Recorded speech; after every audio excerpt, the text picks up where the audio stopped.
Here we go now. Here we go now. Here we go now. Here we go now. Here we go now. Here we go now. Welcome back to the Kempire channel. Let me know if you can hear me, see me, all the good things. Oh, it is our weekly recap of the Real Housewives of Potomac. I have to say, the season hasn't been bad, y'all. And it's not my favorite season, but it's kept me engaged. I actually look forward to talking about it with you guys. Shout out to all of you that are watching from around the country and around the world. Sunny Miami, what? Rub it in. Rub it in. Cold Chicago, cold Rochester, Nashville's in the building. Chicago, we got a lot of Chicago people in the building. What's going on, Chicago? Watching from Boston, Matea says. What's going on? Belgium, hey, Dan Talk. Los Angeles, hey, Deborah. What's going on? Texas is in the building. Love it, love it. The Black Brick currently in the Netherlands. What's going on, Shauna? What's going on, Cincinnati? Hey, Fifi. We got a lot of Chicago people. The Bay Area. Hey, Angel. What's going on? And shout out to the one person that just disliked the video. What did you did not like? I haven't said anything yet. Do you think that you could predict what I'm about to say? Okay. Sunny Botswana, rub it in. London, UK is in the building. What's going on? Phoenix, what's going on? Live from Uganda. Thank you so much. Ann Arbor. Okay, what's going on? Costa Rica.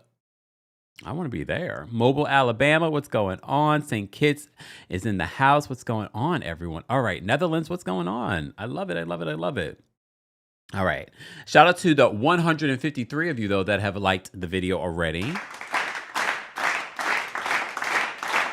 Yes. Love it. Love it. Love it. Love it, guys. All right. If you had to rate this week's episode of The Real Housewives of Potomac, how would you rate it? Let me think. How would I rate this episode of Potomac? I think it was a good episode. The conversation between Monique and Giselle, we will talk about. But if you watch What Happens Live, and I normally don't, but I was interested to see Monique and what she had to say. Okay? Based off what Andy said during Watch What Happens Live, he had basically the same feeling that I had. It didn't seem like they showed any accountability from Giselle. So who's to blame here? The editors over there at Truly Original? Because I feel like it was, even though we got a little bit more in regards to a conversation between Giselle and Monique than we did with Wendy and Giselle, but it was the same thing of why does it feel like the other people are pouring their hearts out to Giselle and kneeling at the throne that is Giselle, and Giselle's just sort of there, yeah, you were wrong. She took a little bit of accountability, but according to Monique, she took a lot of accountability in the unedited version. She said, you know, we talked about a lot of stuff that was left on the cutting room floor. And honestly, it just made us look at the conversation like, why is Monique apologizing so much? I get it, apologize for a little bit of it, but it felt like she was like, oh, I'm happy to be back. I'm happy to be back. Oh my God, I was so wrong, blah, blah, blah. And yes, there are things that she could take accountability for, but why does it feel like that Giselle did nothing wrong? Even Andy Cohen said it on Watch What Happens Live. He's like, you know, it didn't seem like Giselle had a lot of accountability. Even he's an executive producer, unless you're just playing dumb. But according to Monique, she says, you know, we talked about a lot, and I get it. You know, it's only a 40-something minute show, but I honestly, if they really wanted to make right with the fans, they should have did the flip, where we saw more of Giselle taking accountability than we saw Monique. Because it's been 5 years. 5 years, and I've told you this before. Giselle's new change of heart is not there is no change. We've seen it with the way that she treats Stacey. Giselle has not changed. She's just playing the game. She wants to keep this show. She wants to keep this check. This is her check. This is her only real big check. Okay, she's at the podcast with 10 million downloads. Okay. No, this is her biggest check. She's probably making nearly $1 million off of this show. She's not trying to lose this check. So she will do whatever it takes, meaning make up with Monique. And she'd much rather make up with Monique than Candace. Did you guys see what Monique had to say about Candace and possible return? Let me see if I can find that and we can play the audio of that. Keep liking the video, guys, if you haven't already. We can before we get into the full recap, I did want to talk about what Monique said on Watch What Happens Live about Candace. Hold on, y'all. Let me see if I can find it. Okay. All right. And also don't forget, guys, you can also hear our live recaps and special episodes on the Kempire podcast. And if you're a Club Kempire baddie, did you guys listen to this week's episode? Tea was spilled. Sarah Sherman, you saw the clip that they showed in regards to her comedy special, and no one laughed. Even she felt like the awkwardness. I didn't think she was that great of a guest, and I didn't think she was that funny. But I feel like with comedy, it ranges with people. Like you either like someone's comedy or you don't. I was like, who is this woman? And why is she here? She's not funny at all. But okay, fine. Like I felt like all the jokes that she was trying to make during Watch What Happens Live just didn't land. It was like okay, girl. All right. All right. And let me play for you. Oh, here's the clip. I'm gonna play this clip for you guys. It's short. How do you like we've seen that you've done so much work on yourself. How do you feel about your relationship with Candace, and do you see there ever being a reconciliation? There was no relationship, and sometimes moving on doesn't mean that There was no relationship? I mean, that doesn't shock me because we can't go by what we see on the show. But it did feel like they had a relationship. But okay, let me go back. Do you see there ever being a reconciliation? there was no relationship, and sometimes moving on doesn't mean that you have to reconcile. Sometimes you just see people for who they are, and you know your place, and you set your boundaries, and it's okay not to rekindle something that isn't meant to be rekindled. So it seems like the door is closed. Here's the thing. Candace has talked about this as well. It didn't seem like the door was open for Candace either. And I'm sure that's partially why Monique has said what she said here. But it's so weird to see Monique be so forgiving and open when it comes to Giselle, who really was the catalyst when it comes to all the drama here. It's just kind of weird. But I also understand, here's the thing, and this is me twerking on a fence. It's hard to get to a place of forgiveness and moving forward with someone that you've been in a physical fight with. And yes, she's the one who dragged Candace, so you would understand why Candace would not see it for her. But then there was also legal stuff, charges. Okay, so there was a lot that happened after that fight. So I can understand where they may not be able to get to a better place. But to be honest with you, the real conversation that I would rather see on this show would be between Candace and Monique. Because on the show, at the very least, they seem to be building a friendship and a sisterhood. But I also don't believe, very much what I believe in regards to Giselle, and not being 100% and just doing this for the show, doing it to keep her check. I believe that Monique is doing this so that she could promote her book, so she could make a living, because now she's not married to Big Boy. She's not married to Chris Samuels anymore. So, yeah, she got a nice little settlement, but, you know, you have a certain lifestyle. She's got Chanel bags and things like that. You know, she wants to live a certain lifestyle, okay? She's a young woman. She still has many, many years ahead of her. So I feel like she's trying to secure her position. Even during the show, she was talking about coming back next season. And I was like, oh, aren't we presumptuous right now? All right. So I think she's playing the game. Do I blame her for playing the game? No. Look, everybody's got to have some sort of hustle, right? But I'm keeping my good eyes. Both of them are good. Yeah, both 2020. I'm keeping my good eyes on you, Monique. But again, if I'm twerking on the fence, I understand why you would never see it for Candace and why Candace would never see it for you. I get it. You guys get into physical fight. We've gotten to other, legal stuff. I get it. The response was interesting to me, though. Let me play it one more time. Your relationship with Candace, and do you see there ever being a reconciliation? There was no relationship, and sometimes moving on doesn't mean that you have to reconcile. Sometimes you just see people for who they are, and you know your place, and you set your boundaries, and it's okay not to rekindle something that isn't meant to be rekindled. And which I agree on the surface. I definitely agree. Sometimes in order to move forward, you don't necessarily need to have a conversation with someone else. It can just be done. But okay. All right, Monique. But does that mean the door is closed for the possibility of Candace coming back? Because okay, can we have a conversation? Because we're team us. We don't know these people. We are team us. Because there are people that are team Monique. There are people that are team Candace. Let's have a real conversation now. Monique, for me, she's never been one of my favorite housewives when she was on the show. I liked her on the show. However, I didn't love her on the show. There isn't a Monique line before the season 5 reunion besides, I have 4 houses. But that's not an iconic line, okay? It just made Giselle's face crack, okay? And it's never been the same since. But she was never my favorite on the show. She didn't have iconic house lines or energy. I can't say the same for Candace. Candace definitely has iconic moments and lines and funny, and she's good. Sometimes she goes too far. I'm not gonna deny that. Sometimes Candace goes too far. But she was definitely, if we're gonna compare who was the better housewife when it comes to entertainment value, until Monique showed up. That's why I was completely shocked during the season 5 reunion. I was like, where was this Monique? Where has this Monique been? Where has this Monique been?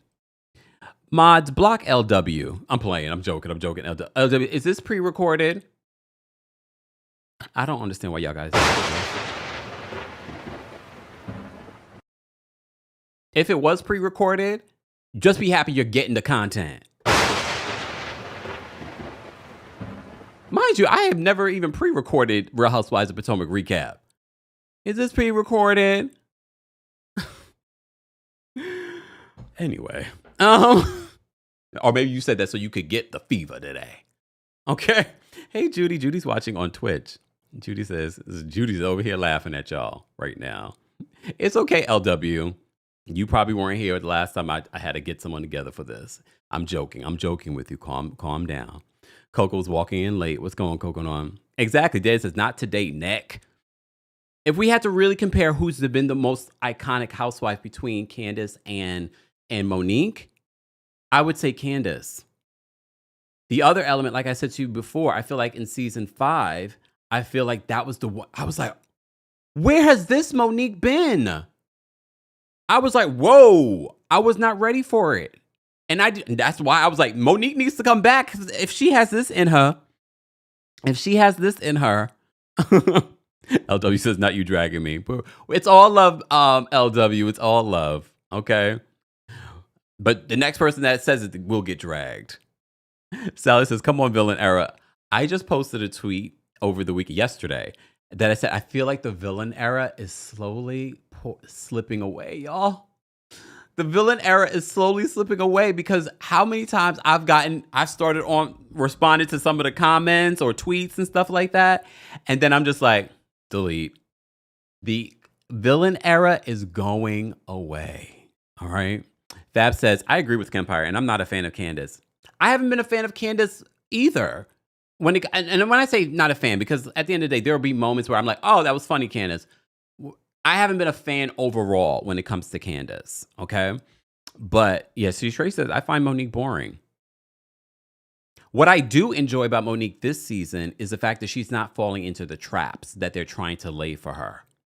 That's what I can appreciate. But we'll see, because what we saw from Monique during season 5 said to me, oh, she's got it. It's in her. So I'm going to wait. I'm going to wait and see, okay? Stacey says Monique changed for a check, for that little check. Okay. Oh, Flip Virgo says, Did we forget Candace's iconic butter knife fight with Ashley? No, go. I've been watching some old clips of Real Housewives of Potomac. And first of all, we don't talk enough about how Karen is on a level of on her way to being a Nene icon. I know people are going to be mad at me for saying that, but I'm saying it. There are so many amazing moments, hence why, not saying that it was right, when Karen showed up at BravoCon and got the standing ovation. Oh, wait, hold on. Tranquil says, you need a Tranquil villain era combo. Well, I think that's where we're at right now. We're in between. I'm not in the lover boy era yet, but I'm getting there. Okay. All right. D-Way says the villain era will eternally live within you, Camp. Not eternally. I mean, it is. It will always live in me because it just came out. But please understand, it's always been there. But all right. All right, let me focus, y'all. Let me focus and get into our Real Housewives of Potomac recap. If you haven't already, be sure to like the video. It's an easy, free way of supporting not just my channel, but other channels as well. Happy holidays. It's officially the holidays. I can't tell you how the joy when I see people decorating their homes or they've gotten their tree this weekend. I'm like, yes, come on. 'Tis the season. It's about time. I've been tizzing the season since before Thanksgiving. It's now time for you guys to tiz the season. Have you put up your tree yet? As you can see, my tree has been up, okay? Thank you to everyone that sent ornaments. You know, for those that didn't see it, hold on, let me pull it off. I have the ornament from, well, first of all, shout out to everyone that sent an ornament. I'm not going to take all the ornaments off, but since we're talking about Potomac, our friend Angel W sent us this for the Christmas tree in the studio. I have also updated our P.O. box. You can still send it to the old P.O. box. If you sent something already, I will check it. But I have updated our new P.O. box, okay? So if you would like to send an ornament, you still have some time. You don't have to, but I'm adding it to the tree. So thank you to everyone that sent ornaments or sent gifts. Some of you sent me candles. Okay, so thank you to everyone that sent me candles from Good Old Scent. And then, hold on, someone sent me from, what's it called? I don't know what it's called. Is it Exutor Company? I don't know what it says, y'all. Exutor, I think, or Exutore or something like that. Apologies, but thank you so much for the candles. Okay.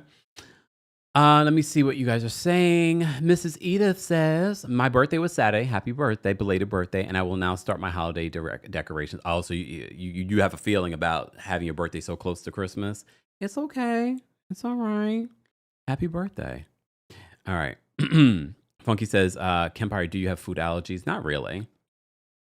No, nothing that stands out to me. There's certain things that I don't like, but I don't think y'all send me stuff like that, like certain like crab and stuff like that. But yeah, Forever Tyranny says my notifications failed me. It's okay. We haven't even got into it. Not the shady mugshot ornament. Yep. Thanks, Angel. What's going on from New Zealand? What's going on? Everyone's loving the ornament, Angel. I think it's perfect. Right. All right. Before we get into our Real Housewives of Potomac recap, our live is brought to you today by our friends over at Cash App. If it wants to play for us. Go ahead. It's the holiday season, and unfortunately, scams are on the rise. I'm so excited to welcome Cash App as a sponsor of today's live, and I've been using Cash App more recently than ever before. And I haven't realized the amount of new things that they've added to the app to secure my safety and your safety. Now more than ever, with the holiday and all these different scams that are out there, you want to make sure when sending money to your friends, family, or someone you owe money, easily and safely. Scammers know the holidays are busy for everyone, which can make us all targets for scams. That's why Cash App builds in protection to help keep your money safe while you're checking off your shopping list. If you're about to send money to someone for a deal that's too good to be true and Cash App flags it as a potential scam, they'll warn you before you send the money. Cash App also gives you an extra layer of protection with features like security lock. You can require a PIN, Face ID, or fingerprint to unlock your account and move money, so even if someone gets a hold of your unlocked phone at a holiday party, your money is right where you left it. Give yourself some peace of mind this holiday season and download Cash App. I've literally have utilized the Cash App feature recently a lot and noticed the new protections that they've added to the app. So, of course, we've gotten you covered in regards to an exclusive code. For a limited time only, new Cash App customers can use our exclusive code to earn additional cash. For real. Just download Cash App, use our exclusive referral code, SECURE10, in your profile, send $5 to a friend within 14 days, and you'll get $10 dropped right into your account. We all love free money, don't we? Terms apply. That's money. That's Cash App. Cash App is a financial services platform, not a bank. Banking services are provided by Cash App's bank partners, prepaid debit cards issued by Sutton Bank, member FDIC, promotions provided by Cash App, a Block Incorporated brand, and visit cash.app/legal/podcast for full disclosures. More information on Cash App and your code will be available in the description. Yes, welcome back to the Kempire channel, guys. Shout out to Cash App. Again, more information on Cash App will be available in the description. Mrs. E says, just out of curiosity, do you have a favorite things Christmas list? I do. I haven't posted about it just yet, so stay tuned. But thank you for reminding me. I need to work on it. I've been catching up. Fifi says, does Monique get child support? From what I hear, Monique does not get child support. She just got like a lump sum. So she's not, I don't know if she's getting child support. Or you know what? I don't think she's getting spousal support. So she'll probably get something when it comes to the kids. All right. Mrs. Edith says, thank you, Kempire. I was traumatized as a child by the combo of birthday and Christmas gifts, so I separated them as an adult. I don't blame you. I know a lot of people that are born around that time that feel the same way. Poor things. Look, traumatized. Mr. Melon Magic says, scams on the rise. Kemp, you shading Pam Oliver again? We're going to be talking about Pam Oliver subsequently today. Okay. Noda Queen, thank you so much for the super chat and for being a member. Noda Queen says, if Monique's evolution was real, she would have apologized to Candace a long time ago. They don't have to be friends, but Mo acts like the fight is something that happened to her. Right? Destination Sunrise, thank you so much for the super chat. Destination says, I predict Candace and Monique will have a sit down next season and let's make Jizzy a friend of. I would say that you're wrong. You don't even have to be a psychic to tell you that you're wrong there. I don't see that happening. Skiji, thank you so much for the super chat and for being a member. Candace back equals only way I'd stand Ashley. Stand to Ashley, keeping Ashley around. Yeah.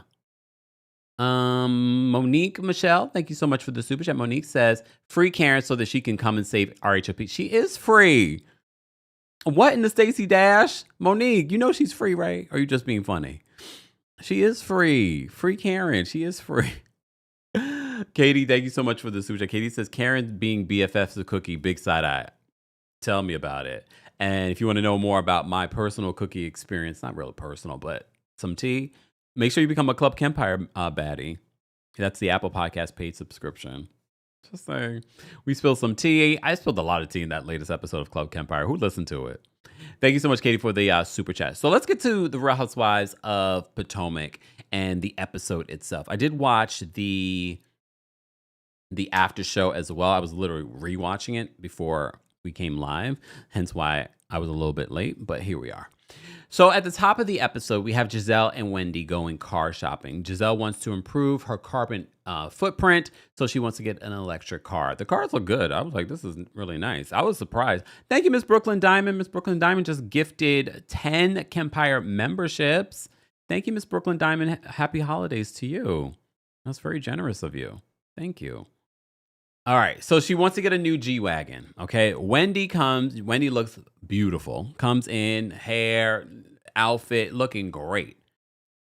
Wendy doesn't even need to dress up to look better than Giselle, because Giselle's always going to look, Giselle, okay? But she comes because she knows she's going to be on camera looking divine. I don't know where Wendy was going, but she looked great. Wendy says that she didn't want to pull a Stacey, so she wanted to let Giselle know that she was planning on getting herself a G-Wagon as well. Oh, really? Again, here's the thing. I've been trying to put aside the fraud charges and what they've claimed, But it's hard when you see all these different things to go like, how are you affording this? Well, according to her and her storyline, and I think Wendy's having a fantastic season. Anyone else? She's having a great season. From her clapbacks to how she's handling herself to the friendships and things like that. I feel like she's having a great season. But it's hard for me to forget about these charges. So she says she wants to get a G-Wagon. Remember, the charges are claiming that Wendy and Eddie, not saying that they don't have any money, but according to the prosecution that are charging her with these allegations, they're saying that they're in extreme debt. Lee says, well, what money? Lee, I'm wondering too. Okay, did they end up getting the car? All right. So she wanted to tell Giselle that she was getting this, but she's going to get a different color, but she didn't want to be like Stacey. Okay? Wendy thinks that Stacey mimics her because she doesn't know how to say that she appreciates some of the things that Wendy is doing. Okay? I hope Stacey don't mimic you too much, Wendy. I just hope she doesn't go that far. Okay? All right. So Wendy says that Stacey also reached out to her stylist, which, you know, I said this last week, and that's not because I saw the episode or saw that clip. I just happened to know that Chanel, who she styled the entire reunion, like she was like the head stylist for their last reunion, Potomac's last reunion, but she's worked with Wendy for years. They're no longer working together, but now she did BravoCon with Stacey. So hence why, if you loved Stacey's looks at BravoCon, it's because Chanel has done Nene, she's done Kenya, she's done just so many of the different. She did the reunion look for Shamia. She did that beautiful reunion look. So she gets the girls together, okay? So Wendy brings up the fact like, oh, I found out she also reached out to my stylist. Well, here's the thing. I mean, I get it. Some of these housewives are going to be very particular, like, don't be, using my team, that kind of thing. But in this industry of entertainment, and specifically in the reality space, a lot of the people use the same people. Same hair, makeup, stylists, and things like that. So I don't think there's anything a big deal about it. Wendy didn't make a big deal about it, though. She says that she doesn't think that Stacey is a bad person, though. She finds her funny. I agree. And again, this is not like Chanel hasn't worked with other housewives. Even other housewives, I believe also on Potomac, that I can think of. But she's worked heavily with Wendy since Wendy's had this sort of like transformation with her style. So Wendy says that she asked Giselle, like, she doesn't understand why everyone keeps jumping on Stacey. Okay? And Giselle's like, she believes that it's valid. She says that she thinks that Stacey is sneaky. Sneakier than you, Giselle? She thinks that Stacey is sneaky. And here's the thing. For those that think that we do not see through Stacey, okay? We see through Stacey. We've had our own experience with Stacey. We've talked about this already. But it's the pylon that's making people gravitate towards her. Okay? And we're going to, because I'm going to be talking on the fence a lot in this review. Okay? Miss Fegan says that Giselle needs to call the stylist. I mean, it's a whole thing, though. It's not even just Giselle's clothes. It's a whole thing. Danielle says, let's normalize black women sharing black talent. And they usually do. And you saw in this particular moment, Wendy brings it up as an example. But she says she's okay with it. She didn't have an issue with it. But I wonder, wait a second. It makes me wonder, is that the reason Wendy stopped using Chanel? Oh, I never thought about that. Because it makes me wonder, is that the reason why? Or maybe in her head, she's like, I don't want to use the same styles as anyone else on this cast. Ooh. But mind you, she's worked with Chanel for years. Okay. All right, fine. Moving on. Guys, don't forget we will be live as well at 3 p.m. Eastern. We got a lot going on today. When it comes to our recap, we have Married to Medicine, but that won't be a long one, right? Right?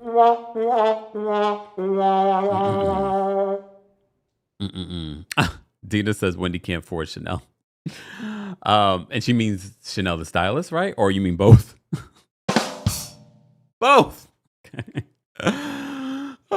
Okay. All right. Let's move on. All right. So Wendy says that she doesn't understand why everyone keeps jumping on Stacey. Giselle's just like, Stacey is sneaky. Meat kettle. Wendy and Giselle get into the car to test drive it. And Wendy's like, can you drive? Because it's sort of like she can't figure it out. It's a newer car, it's different directions and things like that. And they start driving. She's like, what's going on? So they're driving and they're trying to have a conversation, which was nice. Look, I'm not one of the people that feel like Wendy needs to hate Giselle for the rest of her time on the show. That doesn't work. Fans do not want to watch that. So if the production forces them to be a friend and somehow they find a way to get along, even though maybe they don't like each other deeply, or maybe they eventually will, I can appreciate these scenes where they're just having a good time together, because it doesn't stop Wendy from making shady comments about Giselle or vice versa. Okay? So then they start talking about Karen. She's just like, Wendy's asked about Karen. Have you spoken to Karen? And she's like, yeah. And, free Karen. She's like, free Karen, Giselle says. And even Wendy, who Karen left on a sour note, is just like, yeah. And she said, Giselle says, with Monique back, it's like we got the band back together again. So next season, it'll be Karen back. It'll be Giselle back. It'll be Wendy possibly. I'd be shocked if Wendy doesn't come back next season, y'all. I would be completely shocked because, again, I believe she needs that check. All right. Moving on. So they discuss seeing Monique, and Giselle expresses that she wants to have a sit down with Monique. Okay. So Giselle's had a complete 180 when it comes to Monique, but the beef between them shouldn't be that deep. Or should it? Because the way that Monique dragged Giselle, but Karen has dragged Giselle for years, and they still seem to have some sort of frenemy-ship. So I could see the possibility. Giselle doesn't care. Recently, there was a clip going around. Giselle was doing a live event with our friends over at Butter. Hey, Butter. Discount code in the description. And she says that, she doesn't care. She doesn't care what anyone says about her, which I found to be interesting because, Giselle, when I met you at the New York BravoCon, very briefly, the first thing out your mouth was, what have you guys said about me on your pages? And I was like, and luckily, literally, it was like a very moment of meeting her, and someone had to pull her away for something else. But that's the only interaction that I ever had with Giselle. For someone that doesn't care, I thought it was funny that the first thing out your mouth was, what have you said about me on your page? At that particular point, I don't even know what I said about her, because this was years ago. This was the not the first BravoCon, but the one right after the pandemic. You know what I mean? But Giselle says she doesn't care. We know. We could tell from the fashion, from the hair, from the behavior. We know you don't care. You only care when production or the network is just like, no, we need you to get along if you want to keep your job.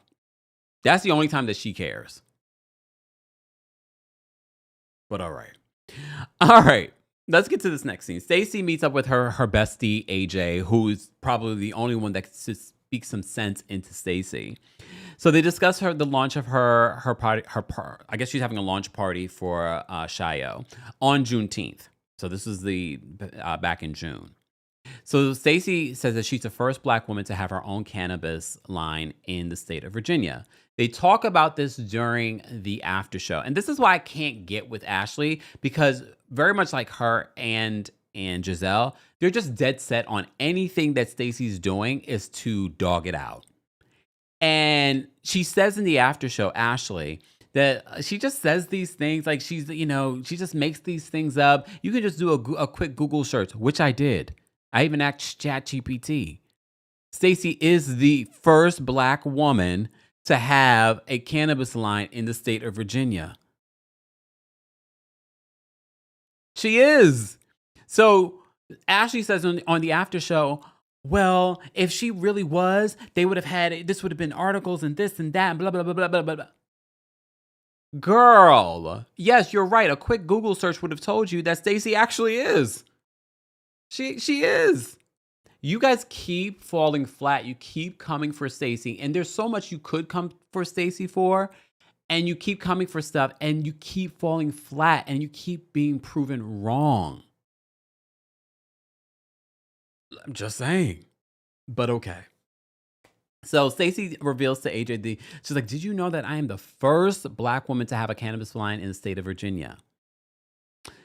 So then she talks about her struggles with the group. And those struggles were real because according to my sources, while they were filming, she was feeling iced out. I know you don't feel the icing of the situation because of the way that it's edited, but according to sources, a lot of people weren't filming with her. You saw they didn't want to even show up to her event. I wouldn't be shocked if production says, Ashley, you have to show up to this event. I wouldn't be surprised. However, based off how it's edited, it doesn't feel like they're icing her out. It does feel like there's a pylon, but word on the street, they were icing her out. They weren't filming with her. Okay. So Stacey talks about her struggles with the group. She then brings up Kiarna. Did you guys notice that Kiarna barely was in this episode? They had like one moment when she was just like, yeah, I'm not going to her launch party. And yes, they had a scene with Angel and Kiarna's mom. Honestly, the episode was fantastic. without Kiarna, it was fantastic. Hey, Lomi. Lomi's watching from Baltimore. Having big fun in Baltimore. Shout out to everyone in Baltimore. Taria Faison is in Baltimore. Hey, Taria. All right. All right, moving on. So Stacey brings up Kiarna and Ashley and how they keep accusing her of stuff. And then she updates AJ on the latest thing that they're accusing her of. And that is bringing this information to Chris. And look, I honestly, when they first brought it up, I was like, oh, I believe she did it. But now I don't believe it because I feel like they're harping on her. And then based off of the information, and look, I can't even go by what Chris had to say, but it's very clear that they were trying to find anything, and anything is possible, especially you got Cookie involved, you got Giselle involved. Like, we have some known liars. So it wouldn't shock me. They're like, you know what? This is the plan. We're going to throw her under the bus. We're going to say that she brought this information to Chris. But I believe one of them told Cookie and Cookie told Chris. Just saying. That's what I believe. Okay? But I'm tired of talking about it. Excuse me. So AJ says they're old asses. Damn. Because he's not understanding how these grown adults are having these petty conversations and trying to ice someone out. He said, that's dumb. He's like, that's dumb. Like, he's the voice of reason. Because even Stacey needs someone with a voice of reason. Okay. And Watson says it was Kay. I believe it could be any one of them. I think it could have been any one of them, and Kay could have been just the one to be the one to bring it on camera. Jennifer says, not gonna lie, I did not miss Kay this episode. I think her mom would make a better housewife. I don't want any of them. Because even if her mom stays, that means Kiarna will be getting camera time. Sorry. Look, sorry. I like her. Beautiful woman. Okay, beautiful woman, but that's it. All right. So then Stacey mimics Tia because she talks about her issues with Tia. And she's, okay, Stacey, you got to work on your English accent. But shout out to our UK massive. Thoughts on Stacey's English accent, Tia? No. That was incorrect, Stacey. So she mimics what Tia said to her at the reasonably shady event. She's just like, I can't even mimic her terrible version of the accent, but she mimics Tia in that moment. And AJ said that, okay, so you let someone from across the pond read your ass? You let someone from across the pond read your ass, and you're from Detroit? Okay. Deborah says, Kempire, what about Kay's brother? No. You already told me he's married, so. Get off my show. Look. Creme Brulee is watching from the UK. Accent was horrible. I was just like, she was like, oh, no. You would think, especially dating a German man, not to say that there's any correlation, you just would think that she would be able to do it a little bit better. All right.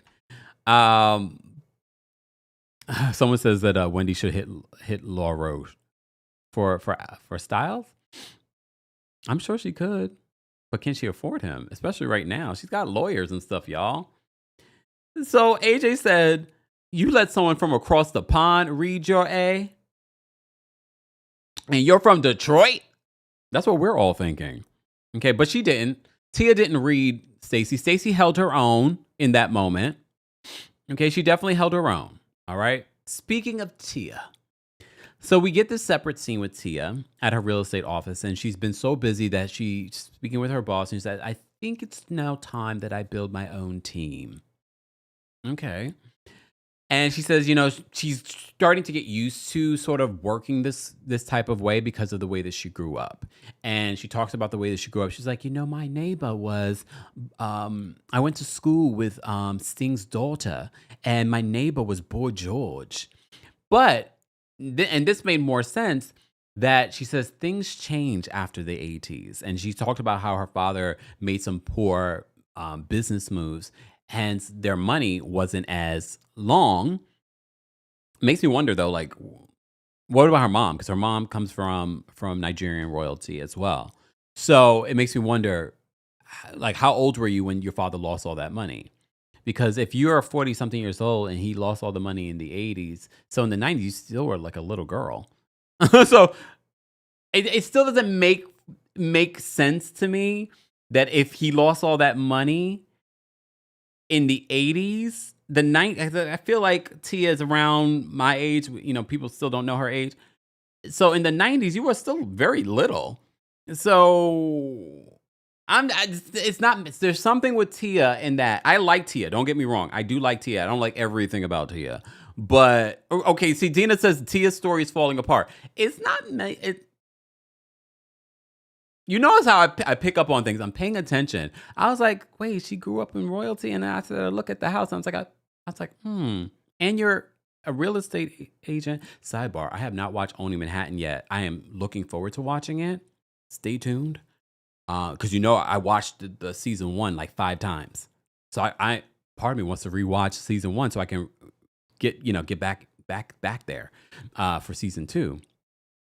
Patricia says that I disagree, Kempire. Stacey got caught in her lies. She got caught in many lies, not the major lies that they've been bringing against her. Look, please understand, we're not saying that Stacey is innocent and that Stacey isn't a liar. I still believe that. I believe that. Okay. Someone said the time is not adding up. Very much like when she lied about her age to her husband. Something about Tia. So Tia. Oh, Margaret says Tia's a fraud, just like her accent. Why do y'all keep coming for her accent? I believe her accent, okay? Lavender says Nigerian royalty is a bit of a stretch. Lots of people are royalty, but it's not that special. Okay. But here's the thing. The reason why they emphasize some of these things on reality television, especially Bravo, they want to give what you guys keep asking for. You want money, you want luxury, you want royalty. This is why they talk it up. In her life, she probably doesn't conduct herself like this or talk about it like it's anything. But Pageant Mommy says you are not saying that, Kempire, but her fanatics are. I know, which is why in this recap we're going to have some real Stacey talk in a second. Antoinette says that Only Manhattan was good. I'm looking forward to watching season 2. I'm not looking forward to watching Ryan Serhant for a variety of reasons, but I got to support the other agents on it because I really enjoy the show. All right, let me move on. So Tia then talks about how she grew up, and she talks about her father made some bad investments in the 80s, so the money changed after the 80s. So like, how old was I in the 90s? I was a little kid. I wasn't even a teenager yet. So I'm just sort of like, but that would stick out more in your mind than anything. But okay, fine. So then she ends up making a call to Stacey because Stacey invited her to this whole Spacey Stacey weed event. Okay. So they have a conversation. She's like, I got your invitation and I'd like to come and support you. which I thought was nice because I don't believe the issues between Stacey and Tia are that deep, which we will get to because I don't feel like it needed to end the way that it ended. And I do feel like Stacey was trying to have a moment with Tia. I think she had already planned in her head that when Tia comes here, we're going to talk about the issue and then I'm going to kick her out. Which we've seen housewives plan kickouts before. We've seen Giselle do it. We've seen it on other cities, okay? Tia is 46, so she's a few years older than me, but still. Okay. All right, look, all right. So she's like, I would like to come and support you. So she's going to show up to the event. Fine. Let's move on to this Ashley scene. Why did we get 2 scenes? Taria Faison hit me up from the Wells Going podcast, and she was just like, why are we getting 2 Ashley Darby's? At that particular point, I hadn't watched yet, and I was like, are we? Oh, I was like, that was not a good way for me to get into the episode. I was like, oh God, we get 2 scenes with Ashley. So Ashley goes to the arcade. Ashley goes to the arcade with Josh, okay? So she talks about the difference in dating Josh versus some of her older suitors. She says she dated a suitor that rented out an entire restaurant for her. Another one flew her private to Vegas. Okay. All right. So Ashley then talks about Josh, talks to Josh about her concerns about where they are because she feels like I have kids. I've been married before. You haven't. You might not want to rush into having kids. She's like, if I'm wanting, and now she does say in the after show that she's open to having kids, but she says if I'm going to have any kids, she's also a woman of a particular age. She's almost 40. She would have to have those kids like in the next year or two. So Josh is look, for some reason Josh is enamored. I felt like watching this scene. I was like, it's very clear that Ashley used him. She used him to have a man on her arm during this season. And I didn't believe this relationship, especially because then it was announced she was going to be on Love Hotel. I was like, so that relationship with Josh is nothing serious, is nothing real, despite how she was trying to make it seem. So it was very clear to me that his contract was up. And this was going to be the scene where she breaks up with Josh. And that's exactly what she does. But Josh, before she breaks up with Josh, she's just like, you don't really know my finances. You're making a lot of assumptions about what I can do and where I can be. And she's like, Josh, we haven't even gone on a trip together. She's like, oh, but I invited you to Pittsburgh. I have to give Ashley credit here. Not credit. I have to see Ashley's side of things and give her some grace. Because when you look at her story with how her mother has had her relationship and what she's currently living like, Ashley saw that and she says, that will never be me. She didn't say that like that, but basically that is what she was saying. She saw her mother's situation and she says, that will never be me. Whoever I get married to and date will be the replacement for my father. Clearly, Ashley has daddy issues. Okay, so she can have a good time with Josh. She can sleep with Josh, all of that. But she will never take Josh seriously because Josh does not make enough for what Ashley needs. And despite Ashley saying or making us believe that she got some sort of grand settlement from Gullum, she didn't. In my wholeheartedness, I don't believe she got anything besides that $2 million house. Fantastic. If anything, he sets you up nicely. Okay, but I don't feel like she got like a big cash payday from Gullum, all right? Based off of the prenup that she signed. So she's looking for her next suitor, someone that's going to be able to afford her. And she's like, Josh can't do it. She talked about this on the after show. She's like, you want to, I can take care of, and Ashley makes a good check on Potomac too. She's like, I can take care of my 2 boys, but now if we have a kid together, are you going to be able to take care of it? Clearly not.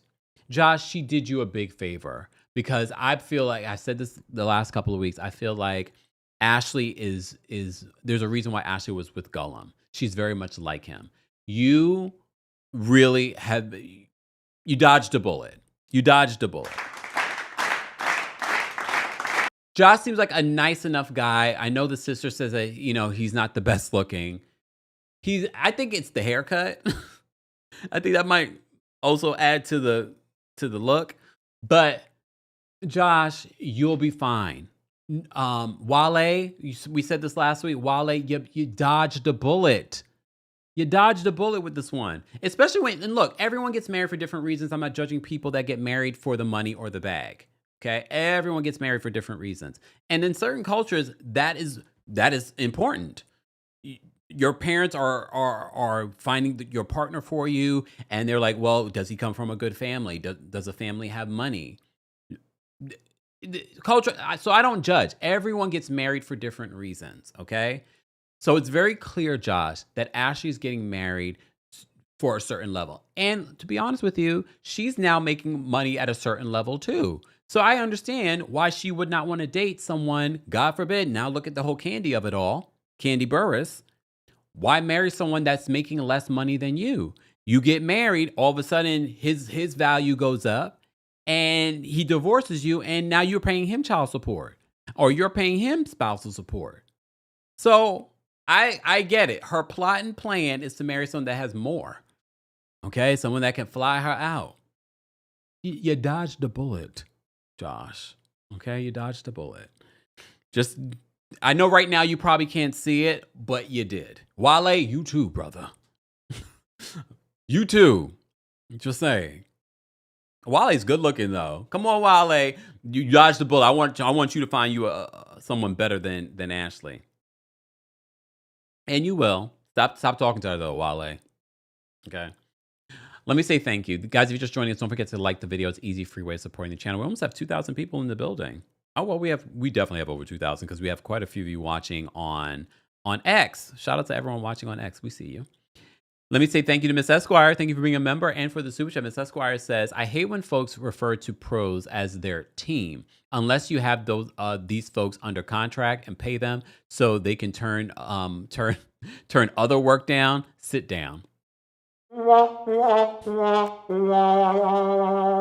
right. Keith, thank you. Not the Virgos coming out with the super chats. Thank you, Virgos. Keith says, I don't care. I can't stand a friend that does and follows everything I do. It gives they're going to skin your body and wear you as a costume. In regards to Stacey and the Wendy comparisons, I mean, that would be weird. When Keith puts it this way, I get it.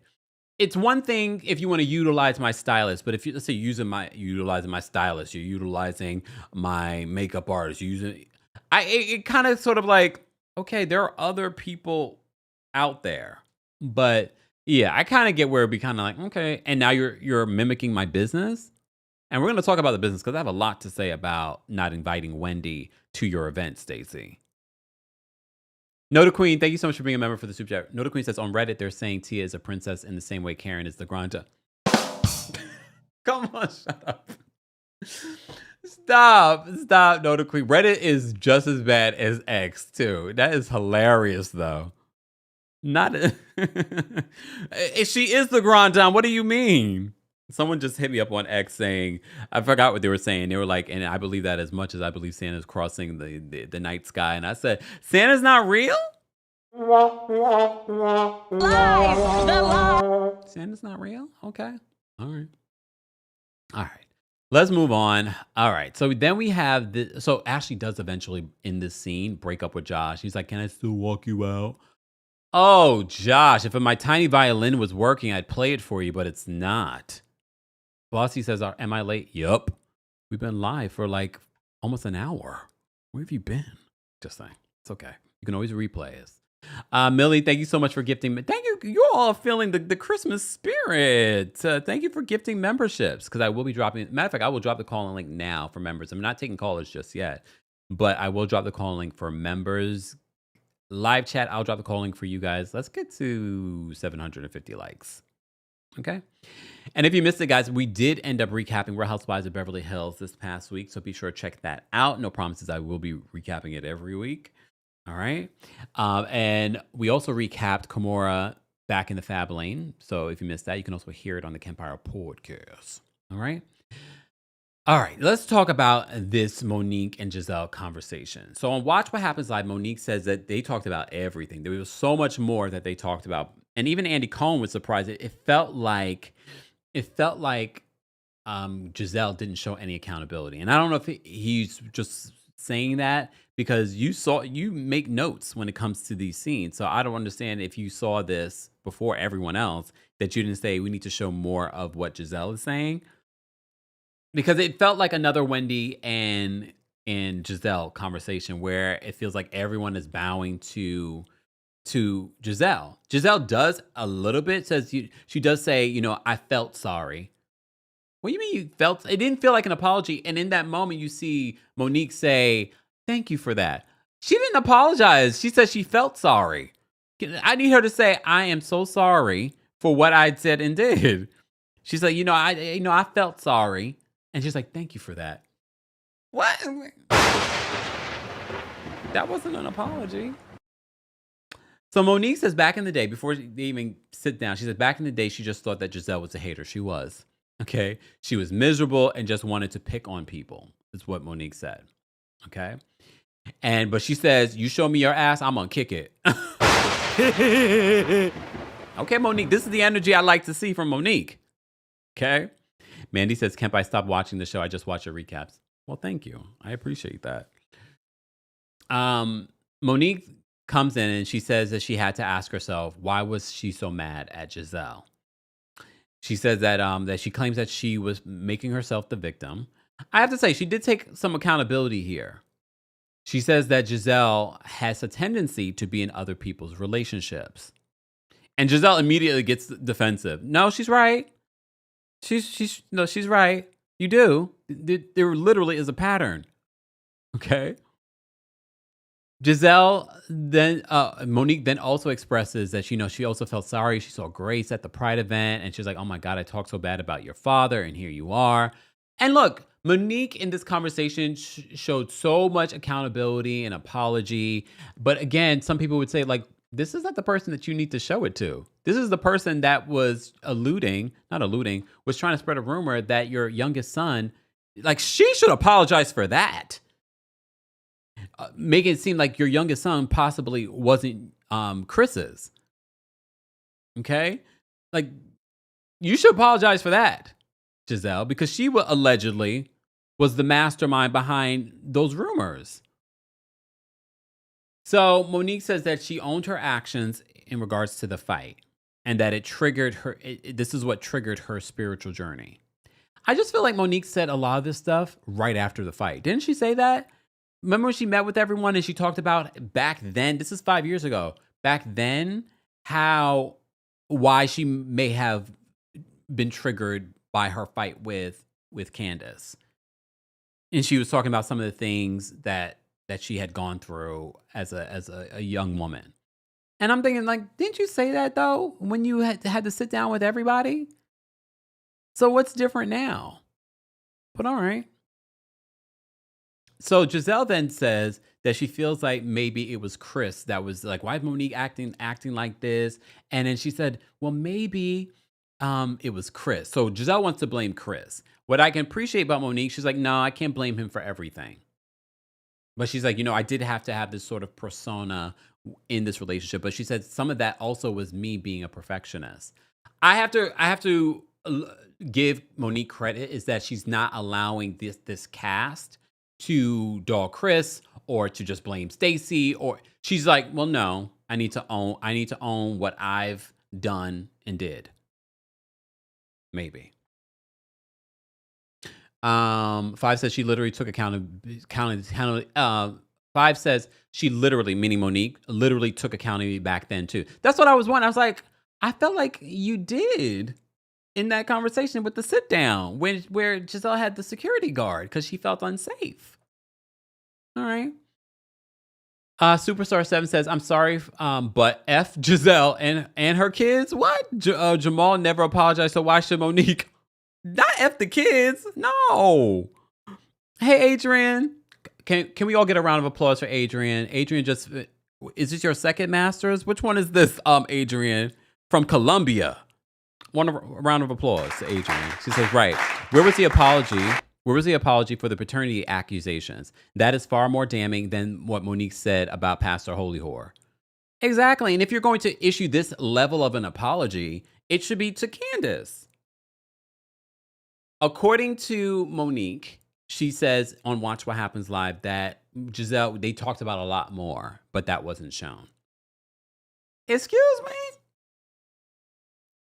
Christy says, I was proud of how Monique handled the conversation. Yeah. Foxy says, F the kids. Nope. I was like, I didn't see that part. I just was reading. I was like, oh, wait a minute. Wait a minute. But yeah, not F the kids. We love the kids. We love the kids over here. Right. Whoa, whoa, whoa. Paint the way she said F the kids. No, not F the kids. We love the kids over here. Exactly. 5 says, that's production doing again. I believe they cut out some part. They cut out a lot. According to Monique, they talked about everything. They talked about the binder. So, congratulations to production again for a terrible edit. But okay, somebody in that editing room loves them some Giselle, which is not unlikely because we've heard former producers come out about other shows, talk about how they would gear editing towards certain people. You know what I mean? Oh, hold on. Miss Brooklyn says Giselle got a bad edit in the sit downs, it seems. A bad edit? Not really. But maybe in her head, because they're not showing accountability, she might consider it, but who knows? Hey, Dr. Jen. Hey, that's her name. Dr. Jen says, agreed, Kempire. Monique came off my screen. That lady is 42 years old, and she needs to apologize to Candace and move on. They don't have to be friends. No, they don't. But you know what it is? I think the audience needs healing. And we've talked about this before. The audience needs healing in regards to what we've seen on this show. And the audience really became split during the Monique and Candace fight. And I don't think the audience ever really truly healed from that. And there is a way to do that, but there's got to be a lot of prep. And maybe this is the prep. Bring Monique back, have this conversation with Giselle, and then possibly bring Candace back. I definitely think Candace will come back to the show. I think Candace wants to come back to the show. I don't believe that Candace was ever fired from the show. I do believe Candace wanted to protect her gestation period and give birth without the stress of this show. Because even if you're having a good season, even if you don't have a Giselle on your cast, filming Real Housewives can be stressful. Being in the Bravo universe can be stressful. I understand that when it comes to being, a reality TV personality. It's not easy. No matter if you're having a good season, bad season, it can be easier if you're having a good season, but it can be stressful. Katrina says that Giselle will partner up with anybody who can come for Stacey. So you think that's why she's befriending Monique? But Monique's not falling for it. Hey, Lorraine. Lorraine says, Kempire, you can't believe Monique. She never takes accountability. She always tries to get ahead of her truth. All these things she's saying about Chris is to get away from the cheating accusations. She addressed that we did a separate video where Monique talked about the allegations about her and that man that apparently was married, maybe separated. She talked about it. So we did a separate video talking about that as well. All right, let me move on because I can't not be here for too long, but we do have over 2,000 people. We're almost at 750 likes. We should try and get to 1,000 likes, but If you're a member of the channel, though, I have dropped the call link for you guys. I have to say, the Wendy and Giselle conversation, the Monique and Giselle conversation just did not land. I felt like they could have had probably an epic moment with these conversations. I don't know who was in charge of the edit and who finalized this final version of the conversation. I'm like, the only person that took accountability in that conversation was Monique. The only part that we had was Giselle say, I felt sorry. All right. All right, fine. Let's see. Kiarna's mom and Angel and Greg go shopping, okay, for an engagement ring. So last week we were talking about Kiarna saying that her priority was to get the condo. So it was either the condo or the ring. As some of you have called in regards to you that have done some digging in regards to what Greg is going through currently with his ex-wife. So apparently they're back in court over some sort of, he owes something that he's supposed to be giving in regards to the children. Okay, I don't know if it's like school, he hasn't paid that. I don't know, allegedly. So I guess this week, again, I feel like they're overcorrecting. Greg is looking at $2 million rings. Lies! The lie! What business is Greg in again? He has a nonprofit. He owns a nonprofit, right? What kind of nonprofit does he own? Because I need to have a better understanding. First of all, this is not a good look for him because I know IRS is probably looking at it like, look, how are you paying for this?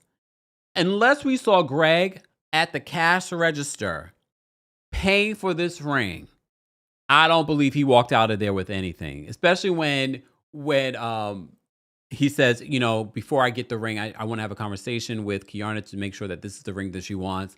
The mother was just like, no, that's why I'm here. That's why I'm here. No, she wants that ring. The mother's not playing these TV games. She's like, no, buy the ring. Yeah, I dare you. Buy the ring. Because he's not getting the $2 million ring. Fine. A lot of us could not afford a $2 million ring. Fine. They were looking at it because they know you guys looking at big rings. As soon as I saw the size of the ring, I was like, he ain't getting that. I don't know what business that Greg is in. And I'm not trying to count his coins. All right? Right. SW says his face said it all. He looked nervous looking at some of those rings. And I don't think it was the nervousness like, oh, I'm not ready to get engaged. I think it was the price. But he does end up looking at rings in the $125,000 to $180,000 range. Okay.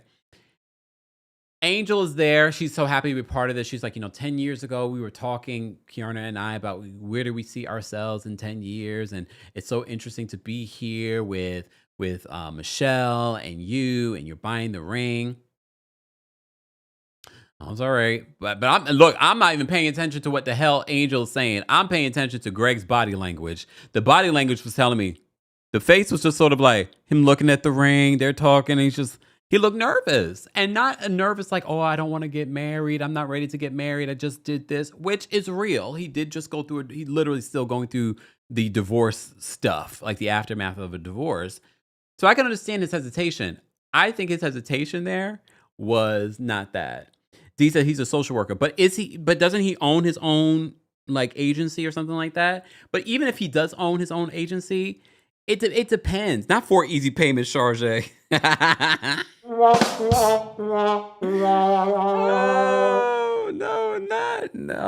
for easy payment. Look, I love a good for easy payment. Come on now.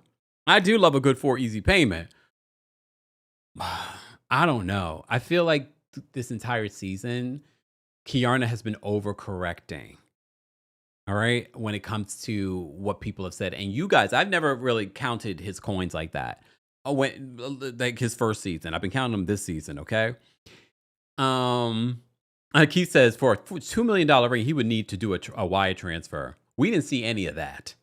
I don't think he was getting the $2 million ring. I think he was definitely looking at the $125,000 to $180,000 rings. Okay. But I don't believe that.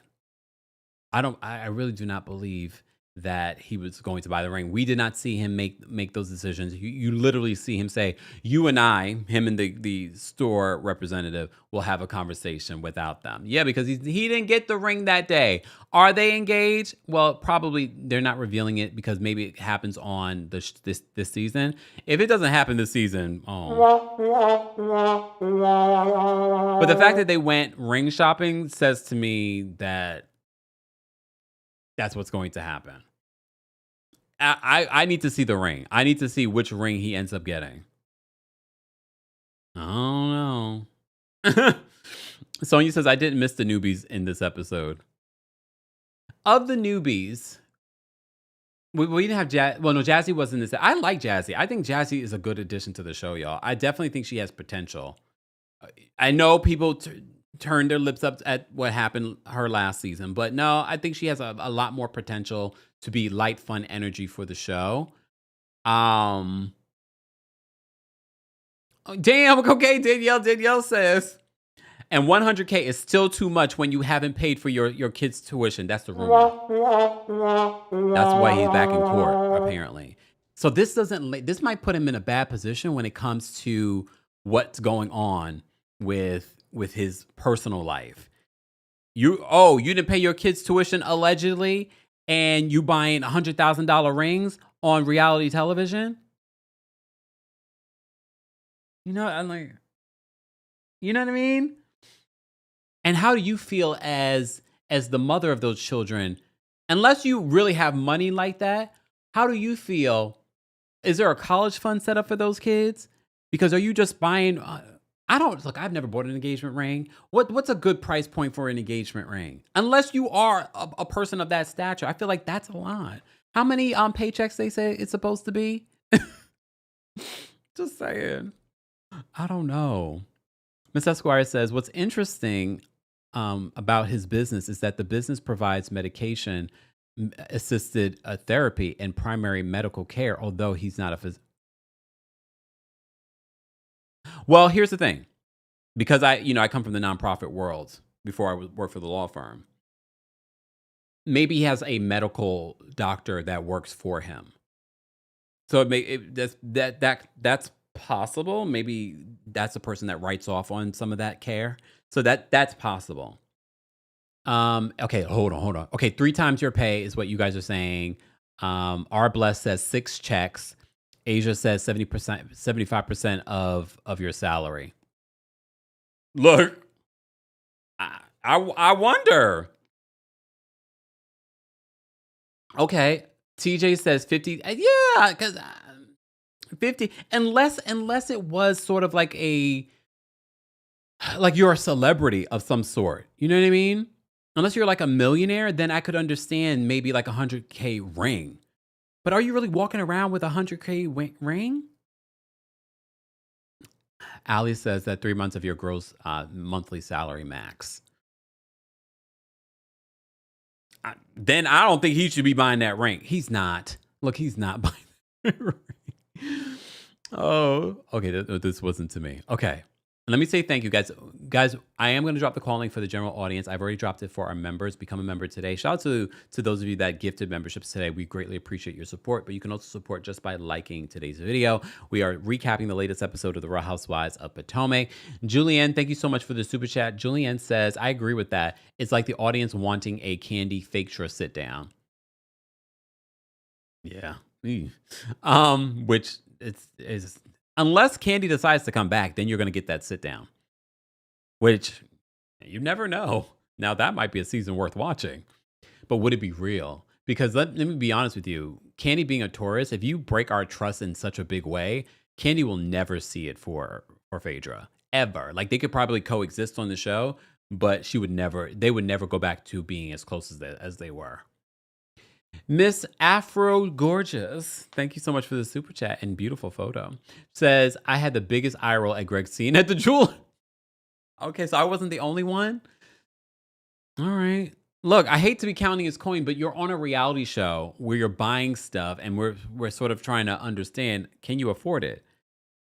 And Greg, we don't need you to do a Eddie Hennessy situation, okay? We don't need you locked up. You got kids, okay?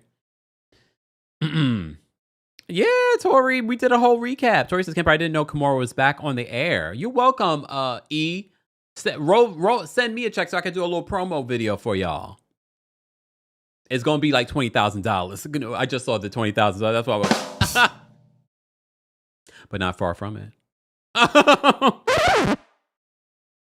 Look, it's the holidays. The price has gone up. All right. But sidebar, the other thing that stood out to me in the scene, I got a couple more scenes to go.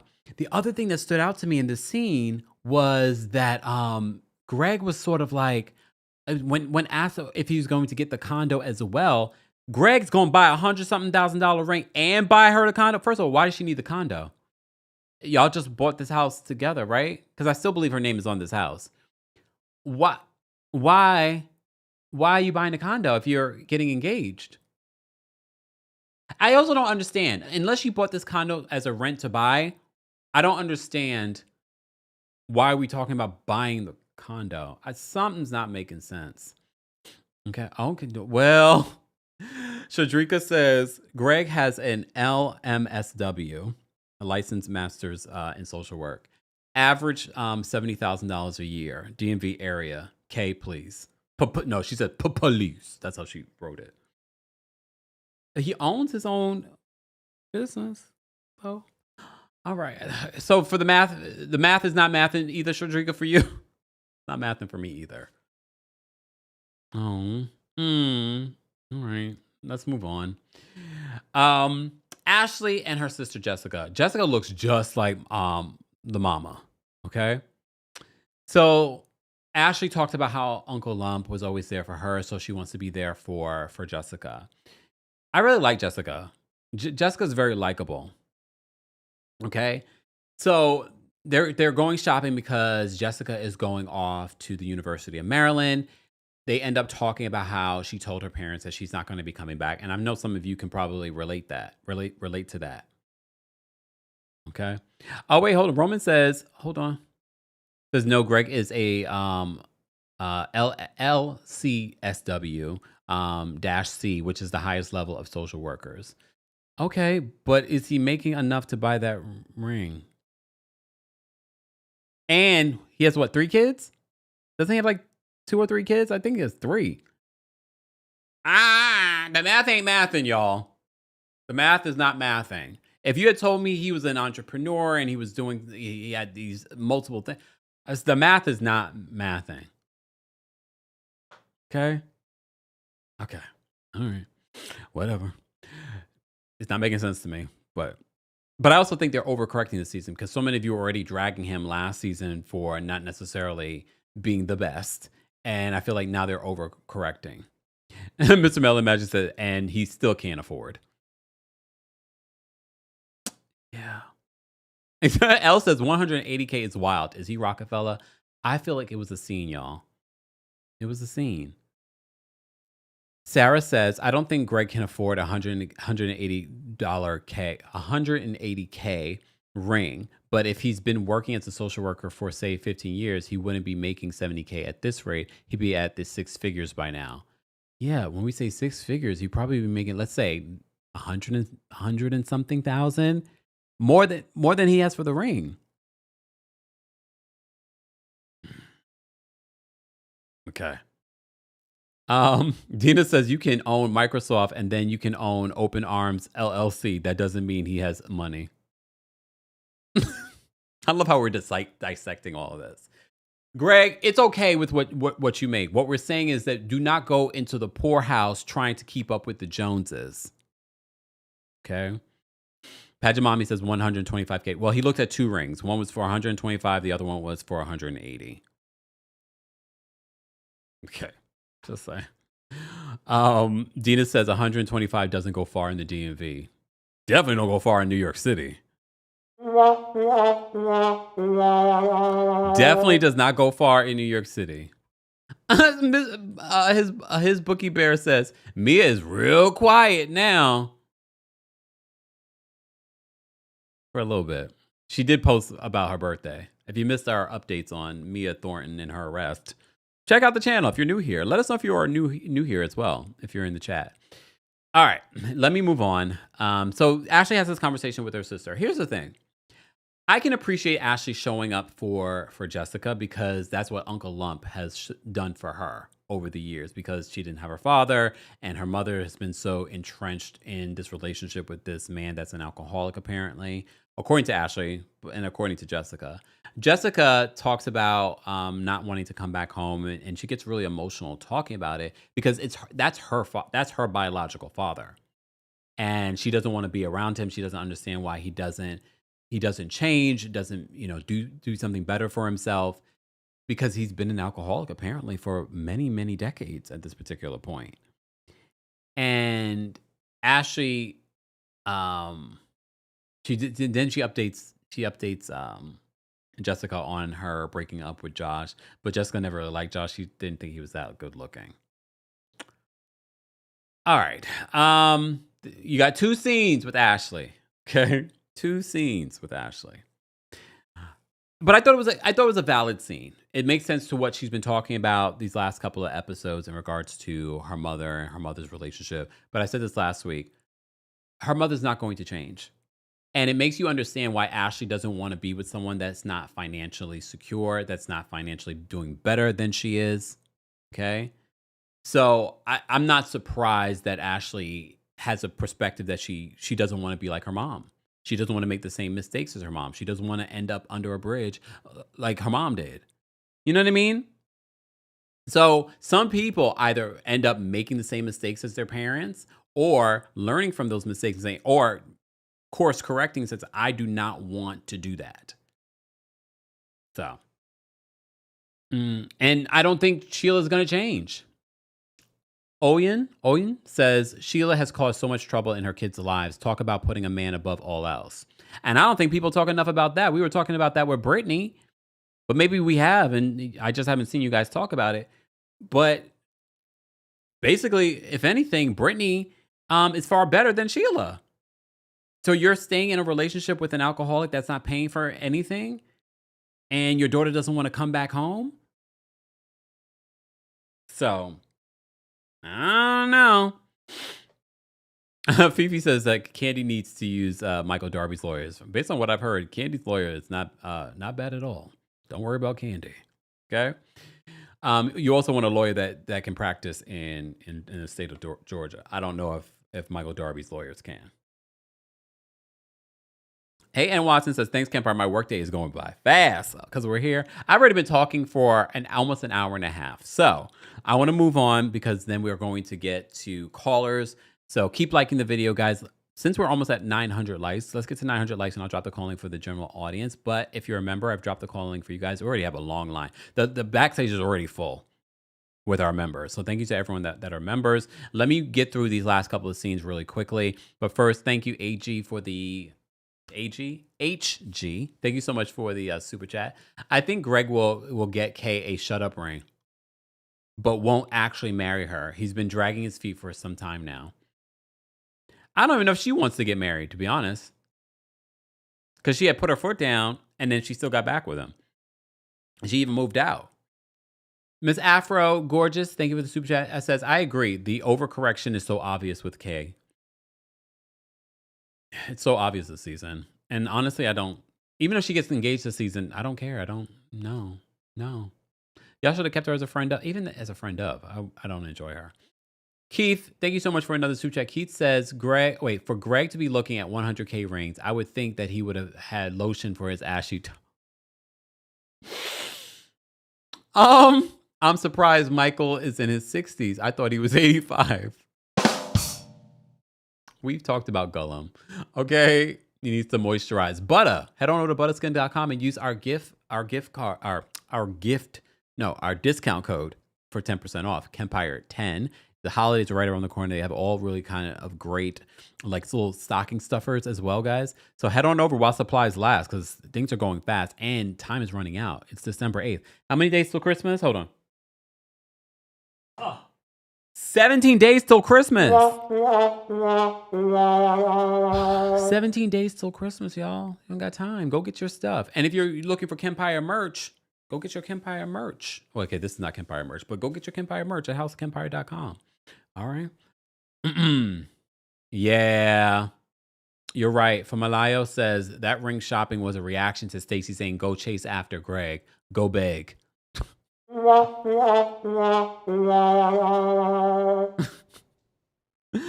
right, let me move on really quickly. So Wendy and Eddie head to his pop-up. I'm assuming that the pop-up is happening at the same. I don't think it did. That they're having the Happy Eddie pop-up and Stacey's launch party as well at the same time. But it's the same scene, same topic that they're talking about each other at the same time. But I don't believe they had it on the same day. I think Wendy could have made it to Stacey's event. So Eddie has a new strain called the Nutty Professor. Stacey didn't invite Wendy because she felt like it would be a conflict of interest in business. See, Stacey, this is why I can't trust you. That makes no sense to me. It doesn't. Because here's the thing. This was a public event. Anyone, even your competitors, could have come to this event and it would have been a conflict of interest. I found that to be weird. I would have understood if you said I couldn't invite you when they flashback and they show Stacey making her weed line, her gummies, then I could understand. But this was just a launch event where people will be, testing out the product, buying the product. The product is going to be available to the world. You had a whole line of strangers coming in for this event. So you saying that Wendy couldn't come? Wendy really took it on the chin. She's like, I don't care. She's like, she's gotten enough information out of me already. She doesn't need me anymore. I love the fact that she's not letting it bother her. Okay. And Watson says, that was weird to say. It was. I'm like, Miss Esquire says, it would have been wonderful to have Eddie there. And that's the other thing too. Wendy's not even the owner of the business. She might be on paper, but she's not actively involved. To me, that was such a weird thing. I don't know if there was some other reason. It was weird. It was weird to not have Wendy there. Okay. If anything, now more than ever, I would have had Wendy there to show your alliance with Wendy. But okay. All right.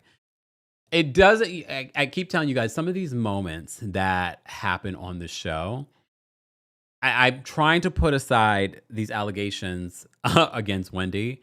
But when Wendy is buying Happy Eddie and she's just like, I don't remember my PIN.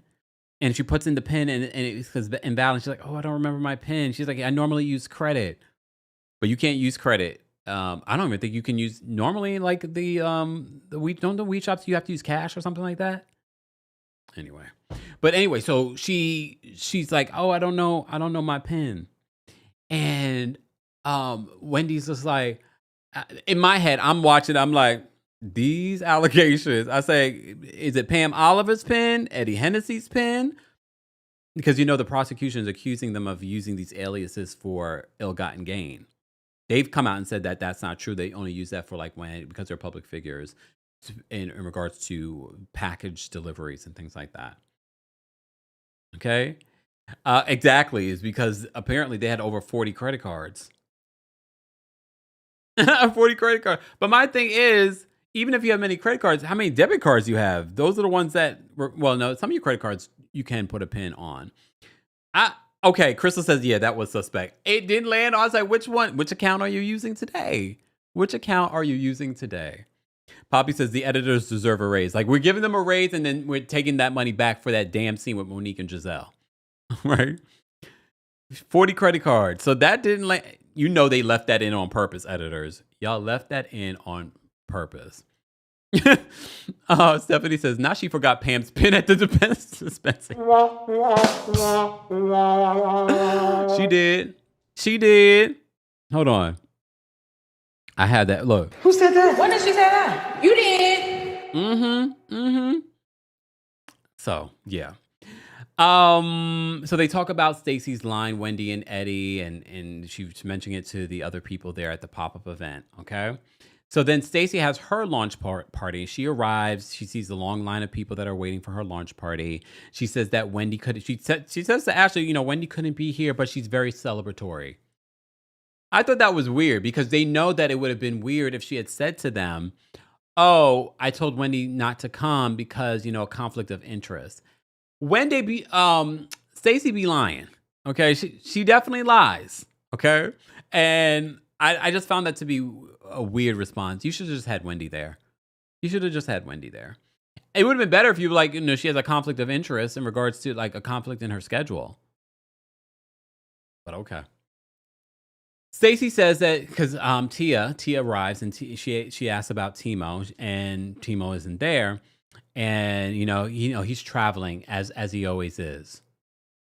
Again, I understand why Timo doesn't want to film with these women because he also doesn't want to be questioned about their relationship and things like that. All right.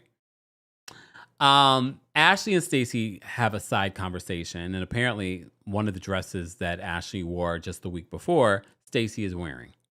And she's like, you want to be me? And then she's like, oh yeah, you got my same. They literally had the same wig, it felt like. And so she's like, oh yeah, you want to be me? She's like, no, no, Ashley says. Okay. So Ashley and Stacey have a conversation about the conflicts that they've been having.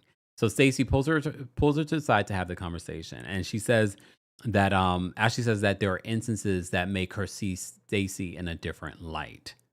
Okay, Stacey says that everything that they've brought so far against her has been proven false. Here's my issue though with Kiarna and Ashley. I understand that maybe you don't like Stacey, maybe you see inconsistencies with Stacey. But the vitriol that you guys have, last week, Kiarna called her a fake AB, fake ass B word. And then this week, Ashley's calling Stacey a lying ass hoe. Why such vitriol? Why such disgust for Stacey? And Stacey hasn't directly done anything to you guys. Now, if Wendy said it, I could understand. If TJ said it, I could understand. Ooh, I could understand. But you guys have such anger towards Stacey, and I think it's because every time you come for her, it keeps falling flat. So that's why you have you're calling her a lying ass hoe? Like, those are fighting words. A lying ass hoe? And why I gotta be a hoe? But okay. Exactly. Miss Esquire says that Ashley is committed to disliking Stacey, and it makes no sense. I can say the same for Giselle, because Giselle says Giselle says that Stacey, you can't have your husbands or children around Stacey, and I'm like, children? What? But okay. Moving on from there. So they go back and forth, and AJ's like, what is happening? Because it gets heated. So they decide to just let it go. Ashley says, claims that in the group, they've held her feet to the fire, and that this is what they do as friends to get to know each other. That's unhealthy, Ashley. It's very unhealthy if this is your way of trying to get to know Stacey. No, it's not working. Superstar 7 says the verbal abuse towards Stacey is getting uncomfortable to watch because Stacey never talks to them in that manner. Exactly. It's crazy. Miss Esquire says that comment by Giselle was nasty work. Not safe around husbands or children. All right. So Stacey decides to have a conversation with Tia. And this conversation goes left really quickly. Okay. And here's the thing. I can understand where Stacey may have not wanted to bring Timo around Wendy, because I almost completely forgot why Timo or Stacey might not see it for Eddie, because of what Eddie did at the reunion, bringing TJ's tea. Okay. So I didn't even think about that, because I was like, you and Wendy are in a better space. But she says Timo doesn't, the comfort levels with Timo when it comes to being around Wendy and Eddie might not be good because of what happened at the reunion. I was like, okay, I could see that. But I feel like you and Wendy have started garnering a new friendship. Okay, even though, she was mad. She was mad. That's why she unfollowed me, because I brought the information. I got the tea about the reunion, what went down at the reunion, and she got mad at me. Oh, Poor behavior. Sorry, I didn't mean to press that button. I meant to press this one. Fuck your flowers. Oh! All right. I don't know if I 100% believe Stacey when she says that's her excuse for not wanting to hang out with Wendy and Eddie. I don't know if I believe that 100%. But I could, if I was to try and believe it, I'd be like, all right. Dina says that Stacey lies to protect others' feelings. Really? Look, really? I don't know.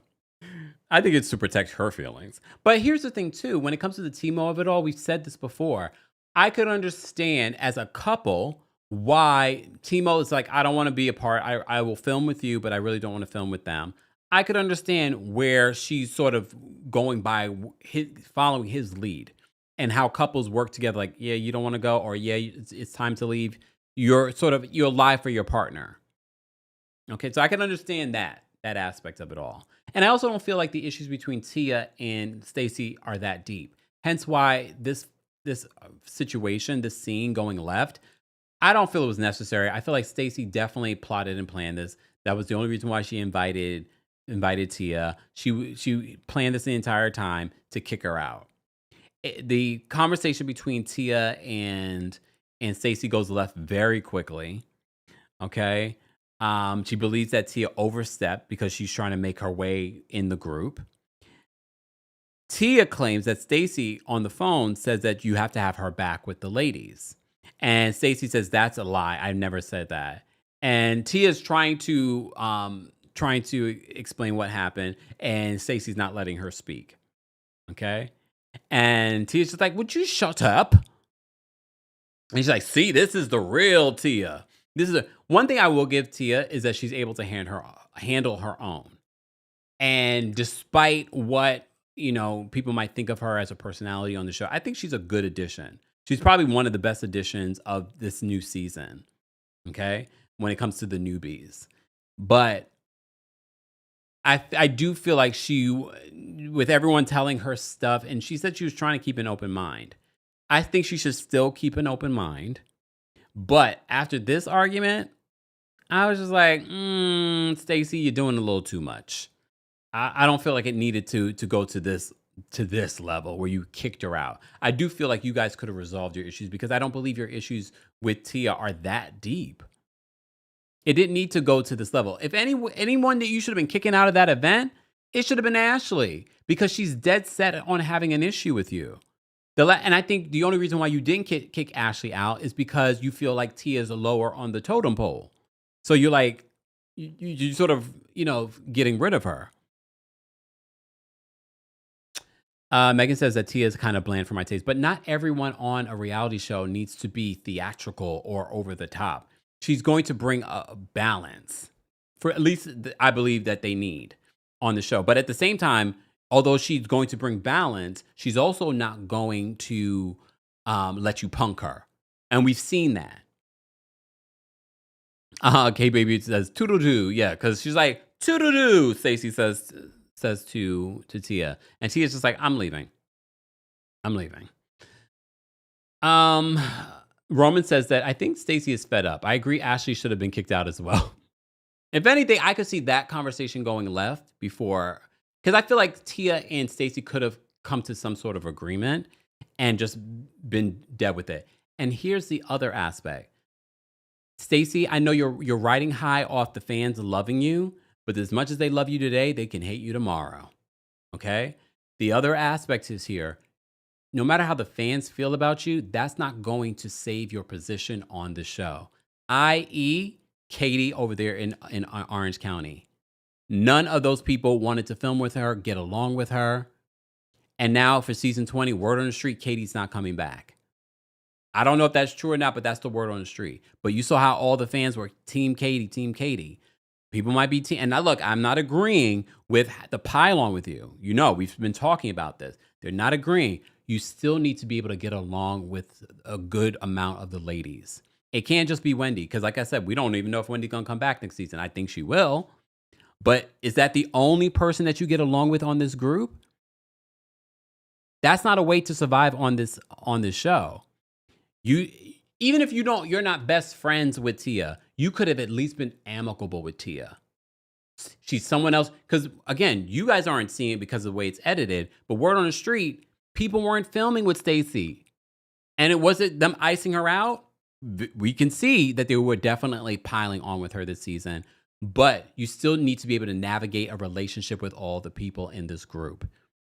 And right now, the only person you're able to navigate a relationship with is Wendy, because word on the street, you also have a falling out with Jazzy this season. Hence why we don't see Jazzy and Stacey and Wendy together. So I believe the rumors that you have a falling out with Jazzy too. You still need to be able to navigate a friendship with this group. And the fact that Cookie can't see it for you, and Cookie has the ear of Karen, it makes me wonder where you and Karen will be. Yes, they took pictures at BravoCon together, but it makes me wonder, and I'm sure Karen will say this to Stacey as well. You still need to be able to get along with this group and move forward. I felt like at your event, this was a perfect opportunity for you and Tia to move forward because your issues weren't that deep. Your issues weren't that deep. And again, if you were planning to kick anyone out, it should have been Ashley. But you probably thought you couldn't kick Ashley out because they probably told Ashley she had to be there, right? Yeah. My nose is itching me. All right. Exactly. Ocean's Dreaming says yes. Tia seems less toxic. But anyway, I feel like, Stacey, you do watch. So if you're trying to navigate this group at the reunion, this is where you can at least foster your way forward for next season. Tia might be your way in. Right? Yeah. I definitely don't see a way in through Giselle. Definitely, I can see a way in through you and Monique. But even Monique coming in as a friend of, you still need to have solid relationships with the other full-time housewives. Even if you don't necessarily see it for each other like that. You can't continue on an island by yourself. That's not going to be enough to survive for next season. Ask Wendy. She'll tell you. All right. All right, let me say thank you, and then we're going to get to the callers. Guys, just joined. That's how the episode ended, for those that didn't realize. The episode ended with this big fight between Stacey and Tia. Tia is kicked out of the Spacey Stacey event, and she leaves. Okay, she says, toodle-doo. All right. Amber the Sag, thank you so much for being a member for the Super Chat. Amber says, Stacey's non-answer about her ownership stake reminded me why I don't like her. She answers questions she wasn't asked, just like a politician. This is true. And if you were at our DC show when Stacey came up on stage and we interviewed her, she was definitely giving us politician answers. Chris, thank you so much for the Super Chat. Chris says, them mentioning Stacey being from Detroit like it's something negative bothers me. Kay did it and she's from Baltimore. Is that better? Well, when we mention Detroit, we don't mean it in that way. We mean it like they can fight. They ain't no punks. Right, Miss Bernice? Miss Bernice is in the chat. All right, let's get to the call because I have to be live again at 3 p.m. Eastern, and I got a bunch of stuff to do this week. So stay tuned, guys. A lot of good things are happening for the new year. All right, a lot of amazing things. And we have quite a few members backstage. We're almost at 1,000 likes. Once we get to 1,000 likes, I'll drop the call link for the general audience, but we have quite a few members. So thank you all for being members. I did post the call-in link on the community tab. Let's get to it. At members, you have 30 seconds, okay? But since she just graduated, we're going to bring up Adrienne first. She just graduated, so congratulations to Adrienne. Adrienne, what's going on? Hey, baby, can you hear me? Yes. Okay, great. So let me hurry up. So first of all, I wanted to say, Ashley, I'm ready for her to go, but I can see why she's scratching and clawing. And it's not just about she doesn't want to be Sheila. She also is taking care of a lot of people in that family. She Yes. needs this job, especially now she's divorced from Grillum. But I just feel like Sheila and those types of mothers, this male identified pick me, but she done those girls so wrong. And my heart broke watching Jessica sit up there crying, looking just like Sheila, Yeah. because I think this is the tent man. This is the man she was in the tent with. She been in the trenches literally with this man. He's an alcoholic. She coughing up blood the last episode. This is a mess. So even though I feel bad for Ashley, she still need to go, but I feel bad for the situation. Yeah. One thing, like I said about Monique and the whole binder thing, if I remember correctly, the woman that she called out that said that that Jamal told her was fake, that's the woman he ended up marrying. That's the minister he married. That was the girlfriend at the time. I remember the blogs were like, "Oh yeah, that's a minister. Her name is da da da da da." That's the woman he married. Yep. If you That go looks back just and like check the Giselle. blog, that's who looked at. Cause they're both AKAs. Yeah, he got a type all right. In terms of the weed thing, this is one thing I will say about this. I don't like this thing with black people where there can only be one. I don't like that. If you really, first of all, that's not what business is. I just came from business school. That's not what real business is. That's not what competition is. That's not what capitalism is. And even if you look at in history, like Black Wall Street and some of our really affluent, there were multiple Black owned restaurants, multiple Black owned theaters, multiple Black grocery stores. This whole, I don't know where we got this thing of where we have to split the vote. We have to split our loyalty. We can only choose Racism. one. That's ridiculous. That's ridiculous. That's something white people told us. We don't have Yeah. to do that. I understand it's awkward within a friend group, but just in general, I think we need to get over that anyway. And Mm, speaking of Stacey and her lies, like you said, what thing about if they want to continue with the lie that she didn't pay TJ, then I can see Timo being a little apprehensive. But where she messed up was in playing in Tia's face about it. So yeah. Tia, to me, is the only one that has the right to be kind of salty with her. Everybody else is doing entirely too much. Stacey's little lies ain't hurting nobody. Like, Mm, why are they going so hard? I don't like that. Like somebody else said, it's starting to become uncomfortable to watch. yeah. But anyway, with that, I'll go. Yeah, so I'm done with school. I'm finished now, so I can join you for Pilates because you Yeah. look great. I'll text you. I'll text you. Text me, babe. Talk to you Thanks, later. Adrian. Take care. Bye. Shout out to Adrian. Adrian also came to my last New York City show. Adrian always shows support. Adrian's one of the OGs here on the channel. All right. Let me bring up Elle My Bell next. Elle, you're not going to get that much time. She just graduated. Okay. Hi. I just wanted to go on to the marijuana business thing. So I'm in Virginia. Mm. It's very hard here because you cannot distribute for recreational use here in Virginia. So if you Oh. look at her website for Shio, Mhm. it is basically once you connect, it's all medical distribution. You have to be a medical use. And so for her to Oh. be the first, congratulations, but it's very difficult here. We're getting a new governor in January, so this may change in a matter of months. But that's Mm. probably why she has a team behind her and she's able to pull that off. And Mm. then I don't know about the Nutty Professor strain. Last time I checked, that was a franchise of movies, you know. Oh, damn. Good point. Thanks, Elle. Bye. Bye. Oh, that's good. That's some information. All right, let's bring up our legal eagle, Miss Esquire. Miss Esquire, what's going on? Hi, how are you? Oh, how are you? I'm good. So I just want to say Ashley is male centered, but just in a different way than her mom. Her Mm. mom is willing to be with a man whether he can take care of her or not. Ashley is only willing to choose a man if he can take care of her. That's just a different way of centering a man in your life. Mm. Potato, potato, we all fall down. My issue with Stacy and the people having an issue with Stacy is let's go through her lies. TJ is a fake relationship. Check. Other people have had that. Copy Wendy's business, 3 wick candles. Check. Other people have done that. Revealed, something that the girl group said is a girl code violation. Other people have done that. And pursuing a man right outside of a divorce. I want y'all to go back and check the day that Kay said her and Greg started dating. And I want you to go check his divorce date. It's less than a month later. I'm a little obsessed with going through their divorce proceedings. Yeah.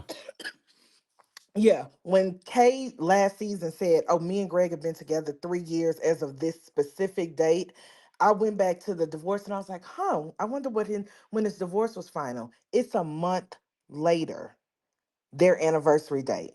So, Mm. ma'am, don't be clocking nobody's tea about dating some man who is recently out of divorce. Because I'd hate to go a little bit further into your relationship with Greg and find out when y'all really started dealing with each other. Now, he might have been separated and going through his divorce, but I Mhm. doubt that he was actually divorced. So you just focus on getting your cloudy diamond and stay out of other people's business. That's all. Thanks, Miss Esquire. Bye. Bye. We gave Miss Esquire more time because you saw she digs into the legal docs. Okay. All right. Let's bring up Angel. Angel with the mugshots. Hey, hey, Kempire. What's going on? So I'm giving the episode an 8 only because K and E or weren't in the episode, so that boosted the ratings up. But Greg and Kay will be broken up before the reunion or by the reunion, in my opinion, because if he is overcorrecting because of her, and Miss Esquire will know, tell us when the next hearing date is. Ex-wife is coming after him. I don't care if it was fake or not. If you're acting like you have enough money in your budget to charge $2 million rings plus buy condos and are not taking care of your children sufficiently, boy, it's over for you. And that is it. Oh, and then Ashley, too little, too late. Thank you for the vulnerability, but we should have got that like 8 seasons ago. Oh. That's it. Thanks, Angel. Damn, y'all are tough. All right, Tish is backstage. Tish, what did you want to share? Hi, Kempire. Hey. I am just here to say that I feel like this is a slight vindication for Tia because Stacey did lie at that pool. She did lie and she was trying to shut Tia up because she knew that this is the one instance that her lie would absolutely be exposed. And with that said, I also feel like Stacey is the reason why Greg had to go do that ring shopping scene, because Kiana went home and cried when she went home and cried when Stacey said, "You don't have one." So I feel like Stacey's the catalyst for that. And with that said, toodle-doo. I'm gone. Thanks, Tish. Take care. All right. Noda Queen is backstage. Noda Queen, what did you want to share? Hey, Kempire. So Hey. first I want to start with my comment about Reddit and Tia was not a joke. They were actually saying like in Nigeria that the royal family is like, it's not a distinct royal family in Nigeria. It's like you're the royal of like your specific town or city or something like that. And it's just a title and very arbitrary. So they're saying it's on the same level as Karen being the grand dame, for real, for real. Now, actual Nigerians can tap in because, this is secondhand information, whatever. But yeah, that's how they were explaining it. Also, I want to point out that What did you want to finish your last thought? Giselle, during her sit down with Monique, she was saying, "Oh, there was a lot more hatred coming from your side than mine," and that's why I don't like Giselle, because she does this evil, hateful stuff, but she does it so blasé and carelessly, and she wants everybody else to compartmentalize it the way that she does, and doesn't expect these reactions from them. But that's all. Thanks, Noda Queen. All right, let's bring Amina up next. Amina, what did you want to share? Amina, you're muted. Can you hear me now? Yes. Okay, how are you doing? And well, how are you? I agree with everything the caller said, but the way that Greg was looking nervous, I was started sweating. I was like, oh no, I was stressed. I was like, no. And they should be really careful not to pressure him into ending up with a mugshot, because you really have. I am a firm believer of living beneath your means. I follow Jay-Z's advice. If I can't afford to buy something twice, that means I can't afford it. And Ooh. and Greg cannot afford even a quarter of that ring, so he needs to chill out. Because I was stressed. I was like, I need a Xanax. I'm stressed. I was so stressed in that jewelry shop. I was like, run for the hills. You can't afford this. Oh my God. He didn't buy that ring. Thanks, Amina. Toya's backstage. Toya, what did you want to share?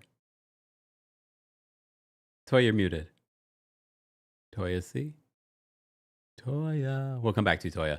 Miss Bernice, how are you? What up, though, everybody? Season's greetings. You too. Don't put. Okay, let me get this right. Okay, since it's the season, I'm finna run down on these hoes. You got the old hoe that don't have a good relationship with her ex-husband going after Stacey, and then you got the new trash trailer park hoe who's going after Stacey. The common denominator is Stacey has a healthy relationship with her ex-husband, and they're good with each other. And these two hoes don't have that.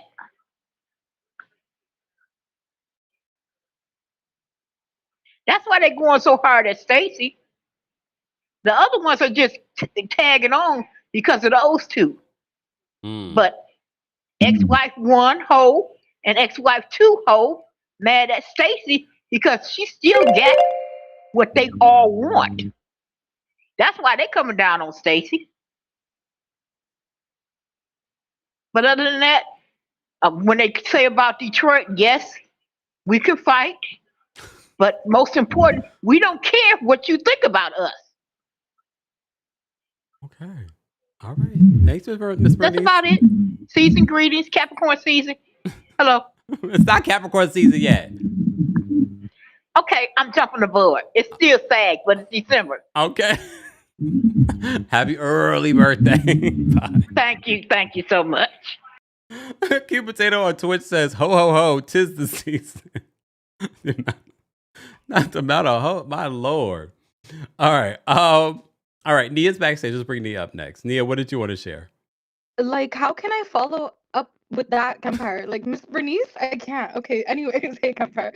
I think Giselle likes women who are divorced or miserable like her, hence why she got at Karen, Wendy, and Candace's relationship. I like Monique, but I do want the drag me Monique back. I don't watch reality TV for people to get along respectfully. Ashley, girl, just admit that you like a rich senior citizen. Just say it. On Love Hotel, you love. Do not old elderly man growled in your ear. I was like, what is happening? I'm like, Kempire is right. You're a weirdo. Like, I'm genuinely confused. Kiana seems like she ran back to, I think Miss Bernice said, Charlie Brown, Greg, and cried after Stacy, made fun of their non-relationship. And yeah, I do like AJ. He seems like a real one. And yeah, overall episode 3 out of 10. Just move on from Stacy. Bye, Kempire. Thanks, Nia. Y'all are best. Let me try Toya again. Hold on, Toya. There we go. Kempire. There we go. What's going on? Hi, I'm not sure what happened. I couldn't hear you. It's okay. I logged back out and logged back in. Okay, I have an unpopular opinion. I'm not a fan of Stacy anymore because why would she not invite Wendy to the event as a conflict of interest? Said that. Wendy said that she doesn't have a problem with it. She does things a little copycat because it is. But again, it's room for everybody. But why not invite her? I feel like if you have that thought in your mind because it's subconscious because you probably did copycat her. Like, let's be real. Why would you even think that way? And the line is really Eddie's thing. It's not really Wendy's thing. It's Eddie's thing, and Wendy's just supporting him. And why would she not invite her only ally and the person that doesn't seem to really care? Yeah. I didn't like that. Also, the money is not money in with Greg. 130K for a ring when you have 3 kids, divorced, and you pay in alimony and all, whatever. Like, the math ain't mathing. I don't like that. Yeah. Check the finances. Don't make men pay above and beyond. Don't make anybody pay above and beyond for a ring. Make sure they get what they can afford comfortably. Have a good day, everybody. Bye, Toya. I think it was a scene that Todd set up for them to come to us with the BS to see. Let's bring up April Aries. April Aries, what did you want to say about Real Housewives of Potomac? Hi, Kempire. Hey. So I wanted to say that this episode was a 6.5, and I think that Stacy is starting to get a little bit worn down because she's getting piled on. I could definitely see in that last season. And just like Miss Bernice said, but I'm going to say it tamer, Megamind, aka Ashley, is popping her kitty on a handstand for old people. So you cannot sit down here and comfort nobody in how to get their living boo when you did it. You just need to learn how to do it better. And that's all I had to say. Have a good day, Kempire. Thanks, April Aries. I even put the timer on. All right, let's bring up Keith. Keith, what did you want to share? Hey, Kempire. Hey. So first of all, I'm gonna be honest. I don't really care about Stacy doing these little white lies because you would have thought she was lying about her child's paternity or lying about another cast member's child's paternity. So I really don't mind that she's lying about her husband being the reason why she can't come to an event. I mean, I use my man all the time not to come to an event, but you see, I keep my story straight. So, Stacey, if you're going to do these white lies, the least you can do is actually remember the white lie you told. But also, I want to say, Ashley, I just want to know from you and from everyone else in the chat, do you think it's somewhat incest adjacent to purposely only want to date older white men, knowing that her father is an older white man? I don't know. It just seems weird dating someone that is as old as your father and wanting to date them and have them take care of you. Well, I don't know if we would say it's that, but we would definitely say that she has daddy issues. Yes, daddy issues. She have a lot of issues, but daddy issues is the one we're going to focus on right now. Thanks, right. Keith. Take care. You're welcome. Bye. The Virgos always becoming reading. Don't get in a fight with a Virgo. Okay. All right. Taurus with a T. Oh, finally, a Taurus is here. Hey, Taurus with a T. Hey, Kempire, can you hear me? Yes. Okay, perfect. I couldn't hear any of the other callers. Yeah. I just want to say this episode, honestly, it felt like a filler episode. I saw that Monique on the after show said that Giselle was very apologetic. I wish we would have seen that because it seemed like Monique was the only one taking accountability for their issue. But really, in regards to Kiana, she has the same amount of self-esteem that Ashley mom has because there is no way that you get into an argument with a woman and she tells you to go home and run and beg to a man who's obviously very unsure about you and you do just that. And they said in the very beginning of the season last season that Greg is a LCSW. There is no way that he could afford $125,000 ring, and her mom looks like she's not going to be pleased with it any way that it goes. So it was just very embarrassing. And Angel being there, she needs a stylist. She always look a mess. Damn. Thanks, Taurus and the T. Bye. I did see the Angel posted a new picture over the weekend. She looked beautiful in it. Just saying. Okay. Let me say thank you. We had a couple of super chats. We'll get back to the callers. Squirtle 101. Thank you so much for the super chat and for being a member. Squirtle says Tia started the fight really with Stacey when she flipped out on Stacey at Giselle's event. I think Stacey saw that, if you recall, Tia only got activated when Giselle came around. I also feel like Tia's reaction was over the top for what it was, and then her saying that she didn't want to explore a friendship with Stacey anymore. And it's like, I don't think it's that deep. But again, we're seeing an edited version of the drama. Thank you so much, Squirtle, for the super chat. B says, Kempire, I was notified that my butter purchase from your live last week is out for delivery today. I love it, guys. If you missed it, we did a whole live sale for Cyber Monday with our friends over at Butterskin. If you missed it, sorry, but you missed all kinds of discounts and giveaways and all kinds of stuff. But you can still use the Kempire 10 discount code for 10% off. Get a gift for yourself. Get a gift. They have stocking stuffers and things like that as well. I'm gonna go do a big order this week too. I couldn't do it because I was working the Cyber Monday deal. And I meant to do it later on that day, but I had a busy day, so I forgot. Whoa. More information on your discount will be available in the description. All right, Crystal, thank you so much for the super chat. Crystal says, thank you so much for an amazing show. You had me cracking up. Hashtag Stacey be lying, but we don't mind. Hashtag Stacey be lying, but we don't mind it. I think, again, I feel like the pileup is what's turning fans against everyone else. And it's especially because every lie that they claim that they have on Stacey ends up falling flat for the most part. 9 out of 10.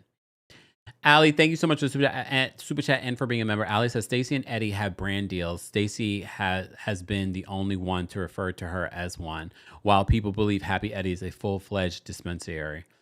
Yeah. Basically. Yeah, they're not. You're right.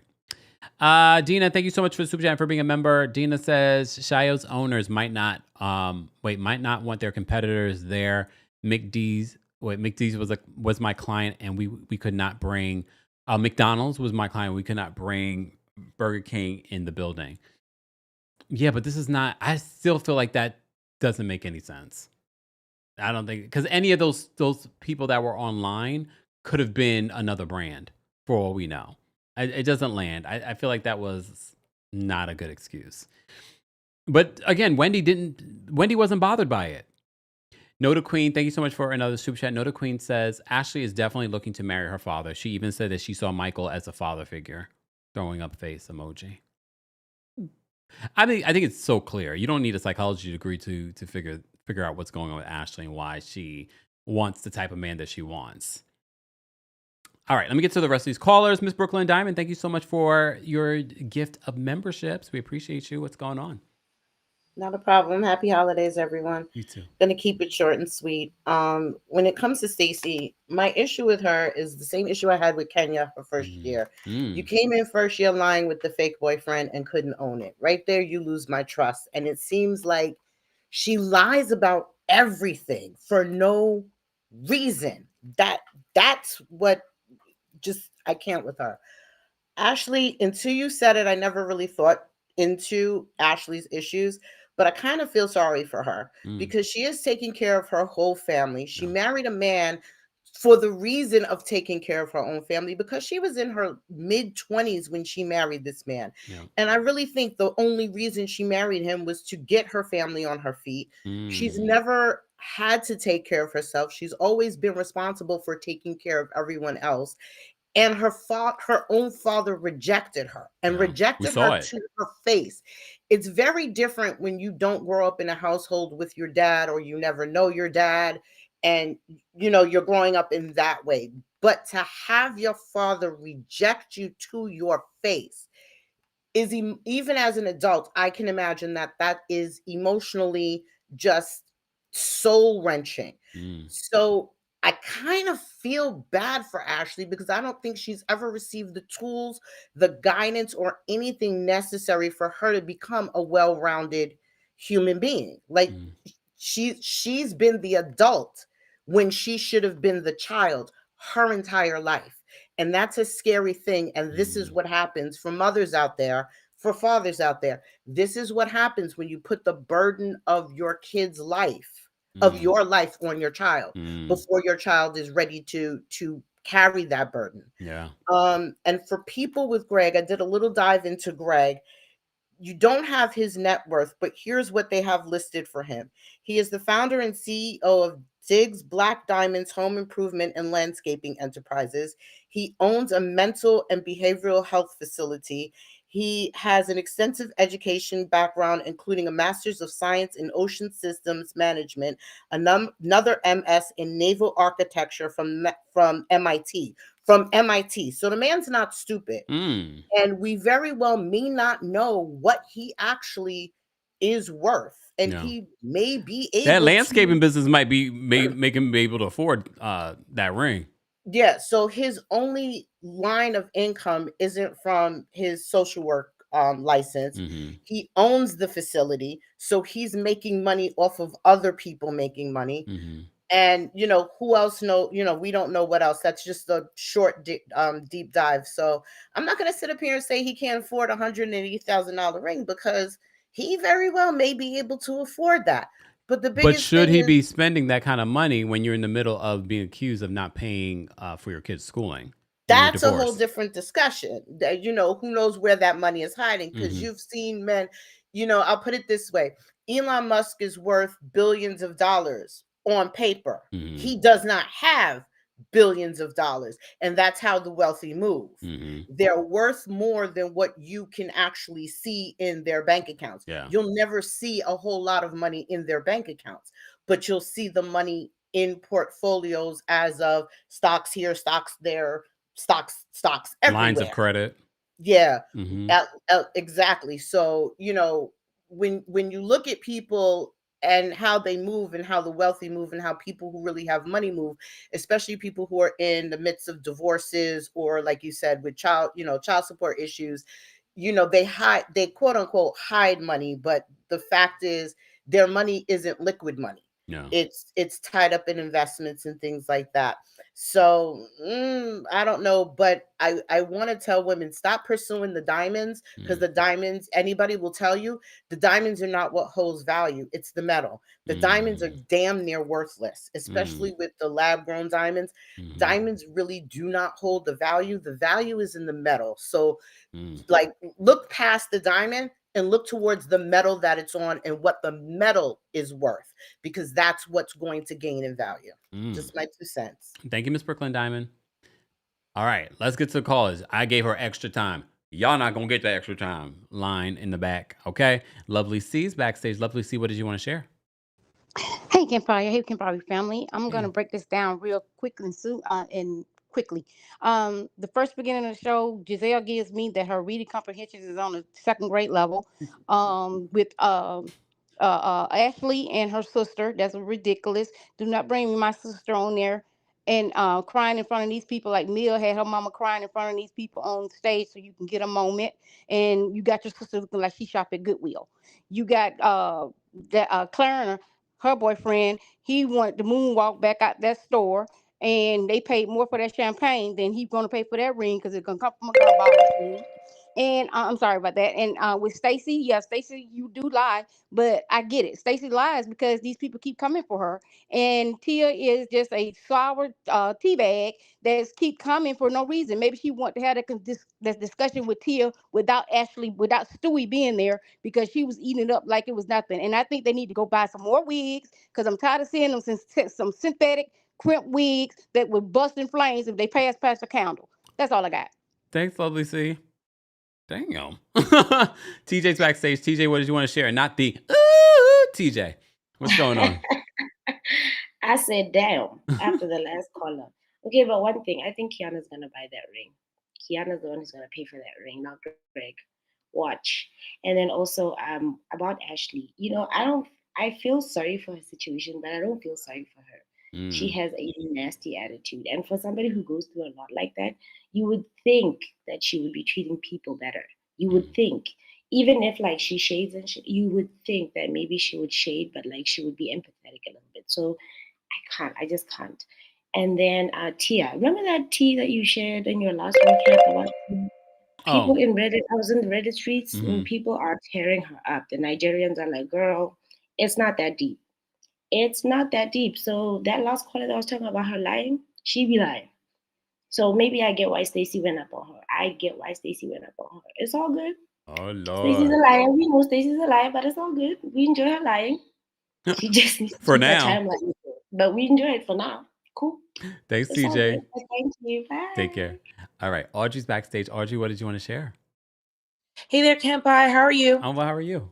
I'm doing well, thank you. Merry Christmas. Just really You quickly, too. I want to go back to Watch What Happens Live. Mhm. So, and I didn't watch it. I just watched the clips. Mhm. I'm really concerned. You know, I always go into the media part of it. I'm really concerned with the fact that they are even allowing this whole like revamped Zen Monique to come. She has no accountability for what she did to Candace. That's a Black woman who attacked another Black woman on national television. And if you remember, just really quickly, when that fight happened, remember, not only did she attack Candace, but then she had to be held back. Then she ran after her and said on camera, mic'd up, I'm going to kill that BITC. You remember that?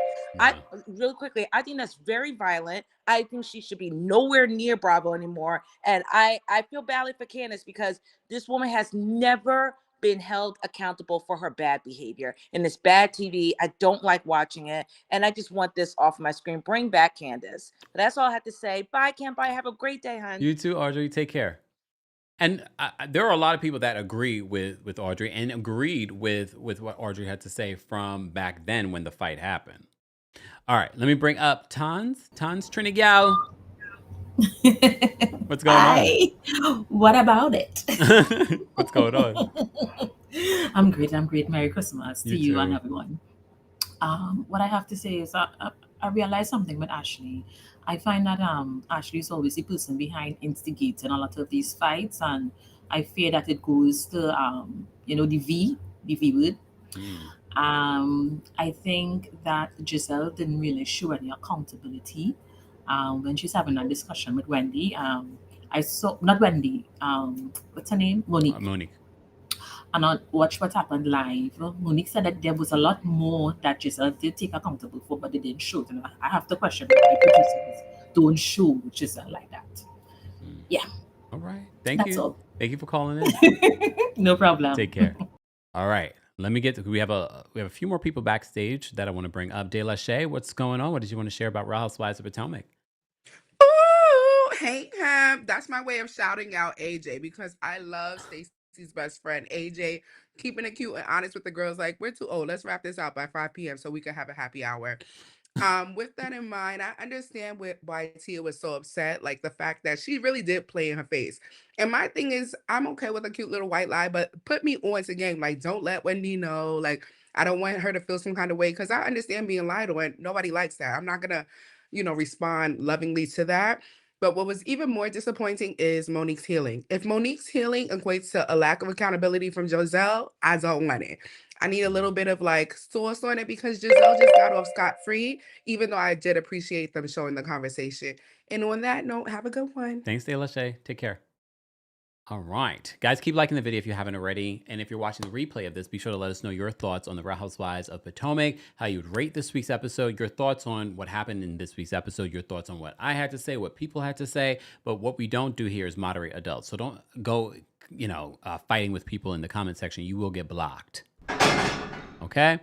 Let me say thank you. Ali says a wealthy older Black man could approach Ashley and she would turn him down. She wants to be with an older white man like her father. I mean, I never thought about it that way, Ali, and I'm like, I think you might be right. I think you might be right. Because there were older Black men that were on Love Hotel. Was she entertaining them at all? I can't remember. Especially if it's Ashley in the scene. I'm like, oh God, here we go. Ms. Esquire says, there's federal and state tax liens. This man does not have the coin in regards to Greg. And Ms. Esquire has been doing her digging on Greg of it all. We don't know. Do I even think that Kiana and Greg are going to even... Okay, they'll get engaged. But actually walk down the aisle and get married? I don't know about that, y'all. All right, the Bear Claire. We're gonna bring up next. Bear Claire, what did you want to share? Happy holidays, Kemp. You I too. felt like a Libra had to join in on the calls. To the caller who was speaking about diamonds and how they're worth and nada, nothing. Yes, go with a gemstone. Go with a quality gemstone. That's going to get you far. That's where it's at. And they're never priced as, high as a diamond. But the Potomac ladies, I'm loving. I'll be honest, did not watch this episode. I'm playing catch up because Housewives of Beverly Hills, they've disappointed me. I don't know if I can even watch after years. And I'm just happy to be converted back to my Potomac ladies. And also Salt Lake City, you need to do better. You're losing me. Thank you. Thanks, Bye Bear bye. Claire. Bye. Yeah, I feel like Salt Lake, it started off really, really good. And I feel like as we're getting closer to the end, they just filmed a reunion as well. We did talk about the seating chart in one of our other videos. So be sure to check that out. I think it was the Kimora Lee video that I talked about it. It's sort of like it started off good. And now I'm feeling like, we're teetering a little bit. All right. Do they need to bring Jen Shaw back? No, they don't. All right. Let's bring up Brandy up next. Brandy, what's going on? Hey, Kempire. Hey. So with Giselle, it seems like when Monique first came back on the scene, like at Pride, Giselle was all good and her energy was good. But as soon as Wendy got in that car and reminded her about the binder and the reunion and everything, Giselle like flipped. She can go back to where she been 5 years or like it seemed like her attitude changed all of a sudden when she got reminded. And then Greg, with him and Kiana, I'm wondering, like, when he offers to buy her the condo, does that mean he's gonna put his name on the title, or Right, I don't he's get it. gonna buy? Huh? I don't get it. I don't know what he means. Because I'm like, okay, if you buy it for me, as long as you're not trying to like put your name on the title or have a key and control something, that's all good. But other than that, don't fall for it, And do you Kiana. get it? And is it in a prenup? Do you get it if we get divorced? Like, I need more details. I don't believe it though. I don't believe any of Ask it. more questions. Yeah. All right. And lastly, with Stacy, she does lie. I do feel like she was trying to have a scene because AJ had already told her to go Detroit on the women. And she was like trying to give Ashley that energy, it seemed like, but she ended up going left with Tia. And I really wish she would have just kept it to Ashley and not Tia. Yeah. Because I don't get if they're icing her out, how she's sabotaging her only possible allies with like not inviting Wendy and kicking Tia out. Like what? And then she lies so much, she not even telling her daughter that the gummies are marijuana. So I'm scared that the daughter gonna eat a gummy. Oh God, no. Hopefully not. All right, Brady, we gotta go. But thank you so much for calling in. Okay. Bye. Can we all agree that we all believe that Stacy tells lies? We're just not understanding how these lies affect an Ashley or a Giselle.